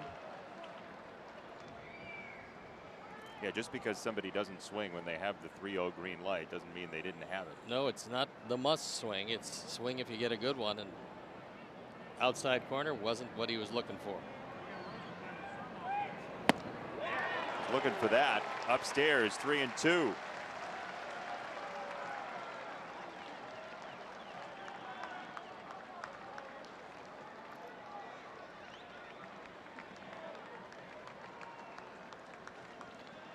Shadows on the move. Fowler at second, Simeon at first. 3-2 from Hector Santiago.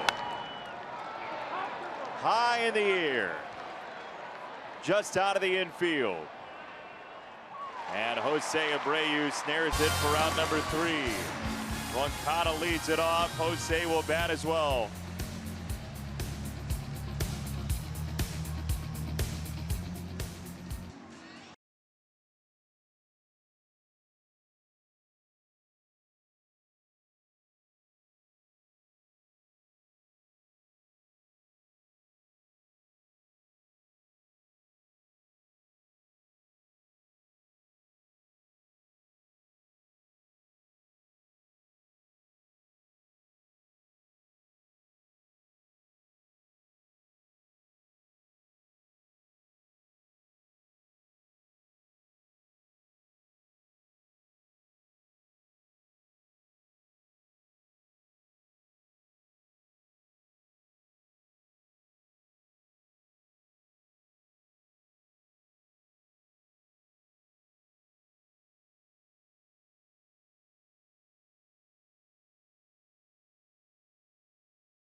Major league hit, it's a big one.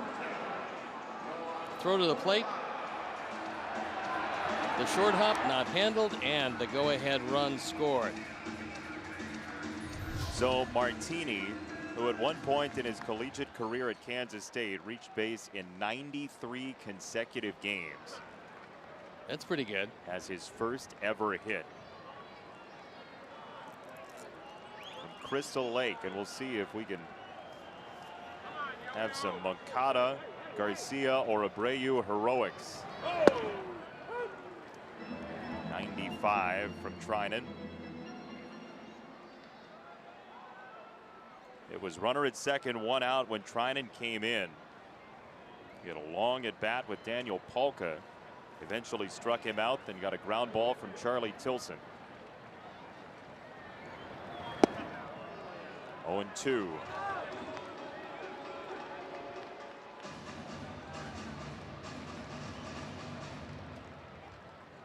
Sox led 5-0 as the shadows creep up.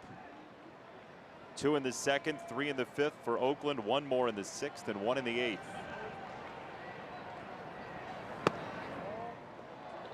Close pitch.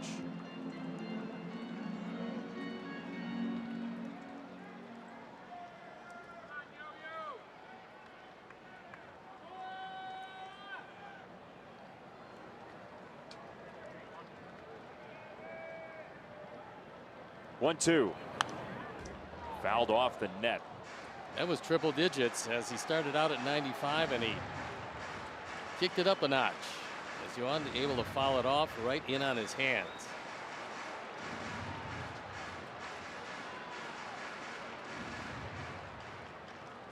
'29-year-old Blake Treinen facing Moncada, 6 years his junior. 1-2. That's downstairs. 2 balls, 2 strikes.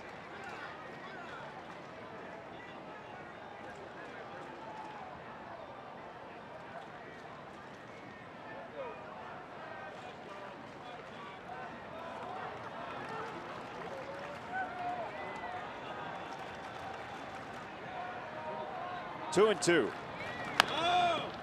On the ground, first base side. Moncada is safe. The exchange wasn't there. Olsen to Treinen. Got to go E1, and that is a big mistake with a base stealer. Looked like the first out of the inning, and it was not the case. He just misses it. Trying to right his footwork for the bag. He touches the bag, and it's sunshine to shadows. We talked about it from a hitting standpoint. It seems to come into play there, and that's a tying run at first.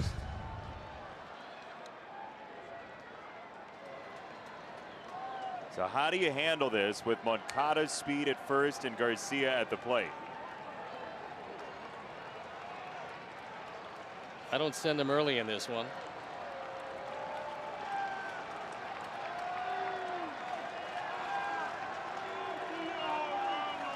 Boy, if it's a fastball away, Avi's got the whole right side of the infield to play with, and it's not. I think if he sees one away, it's going to be that slider.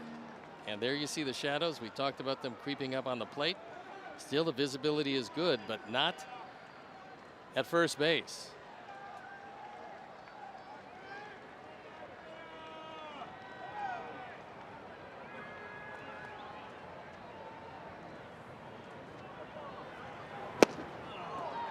'99, 0-2.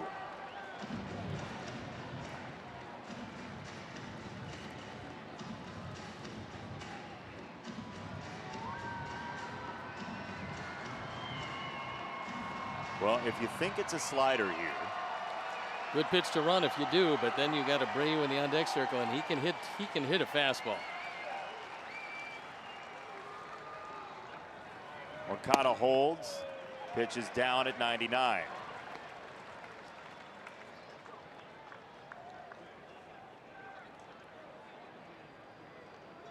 There's Jose, who drove in a run in the first inning, part of a 5-run first for the Sox today. 1-2. He struck him out.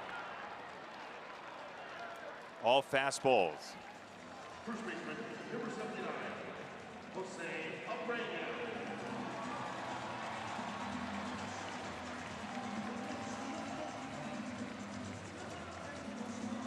The outfield is going to play very deep all the way around in a no double set.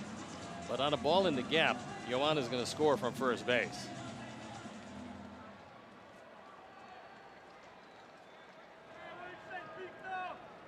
Fowler a few steps into right center field, the big gap in left center. Ball one.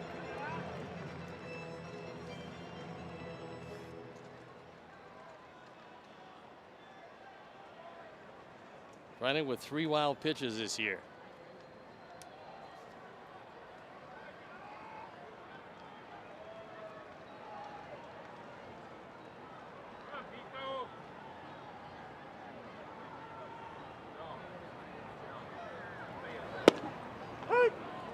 Called strike one. 1 ball, 1 strike. Only 2 at-bats career for Abreu against Treinen.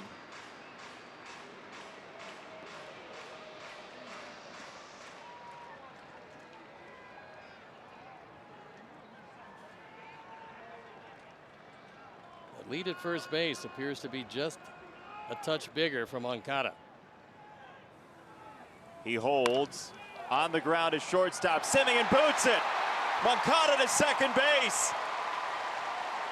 The defense unravels for Oakland here in the 9th.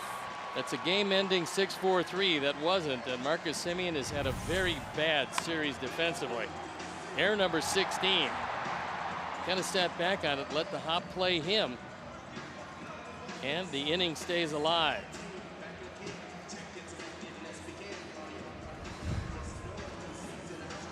Two errors in 3 batters. And for an Oakland team trying to maintain contact in the West, this is a game that they really need to have as the Sox put stress on Treinen.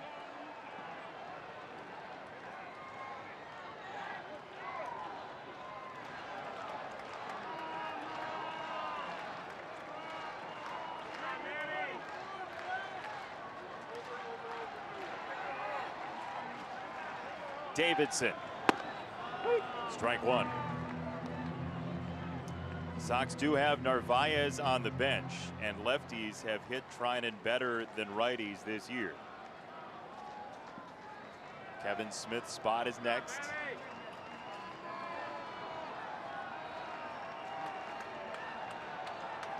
Moncada at second, Abreu at first. Davidson has played superhero late before at home. On the ground, Simeon, the scoop, the turn, and that is it. That time Marcus Simeon came in and chose his own hop, and it turned into 2 and game over. So a couple of errors went for naught. Sox had the early lead. Unfortunately, it dissolved, and Oakland, for them, wins an important ball game. So enjoy the day off tomorrow. Hawk Harrelson and I will take the finale of the series, and we will talk to you next week. Enjoy it. See you on Tuesday.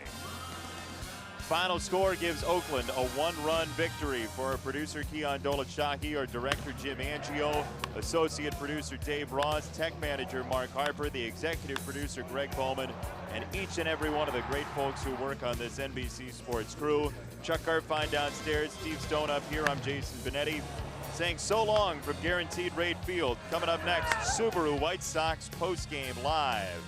You've been watching Chicago White Sox baseball on NBC Sports Chicago.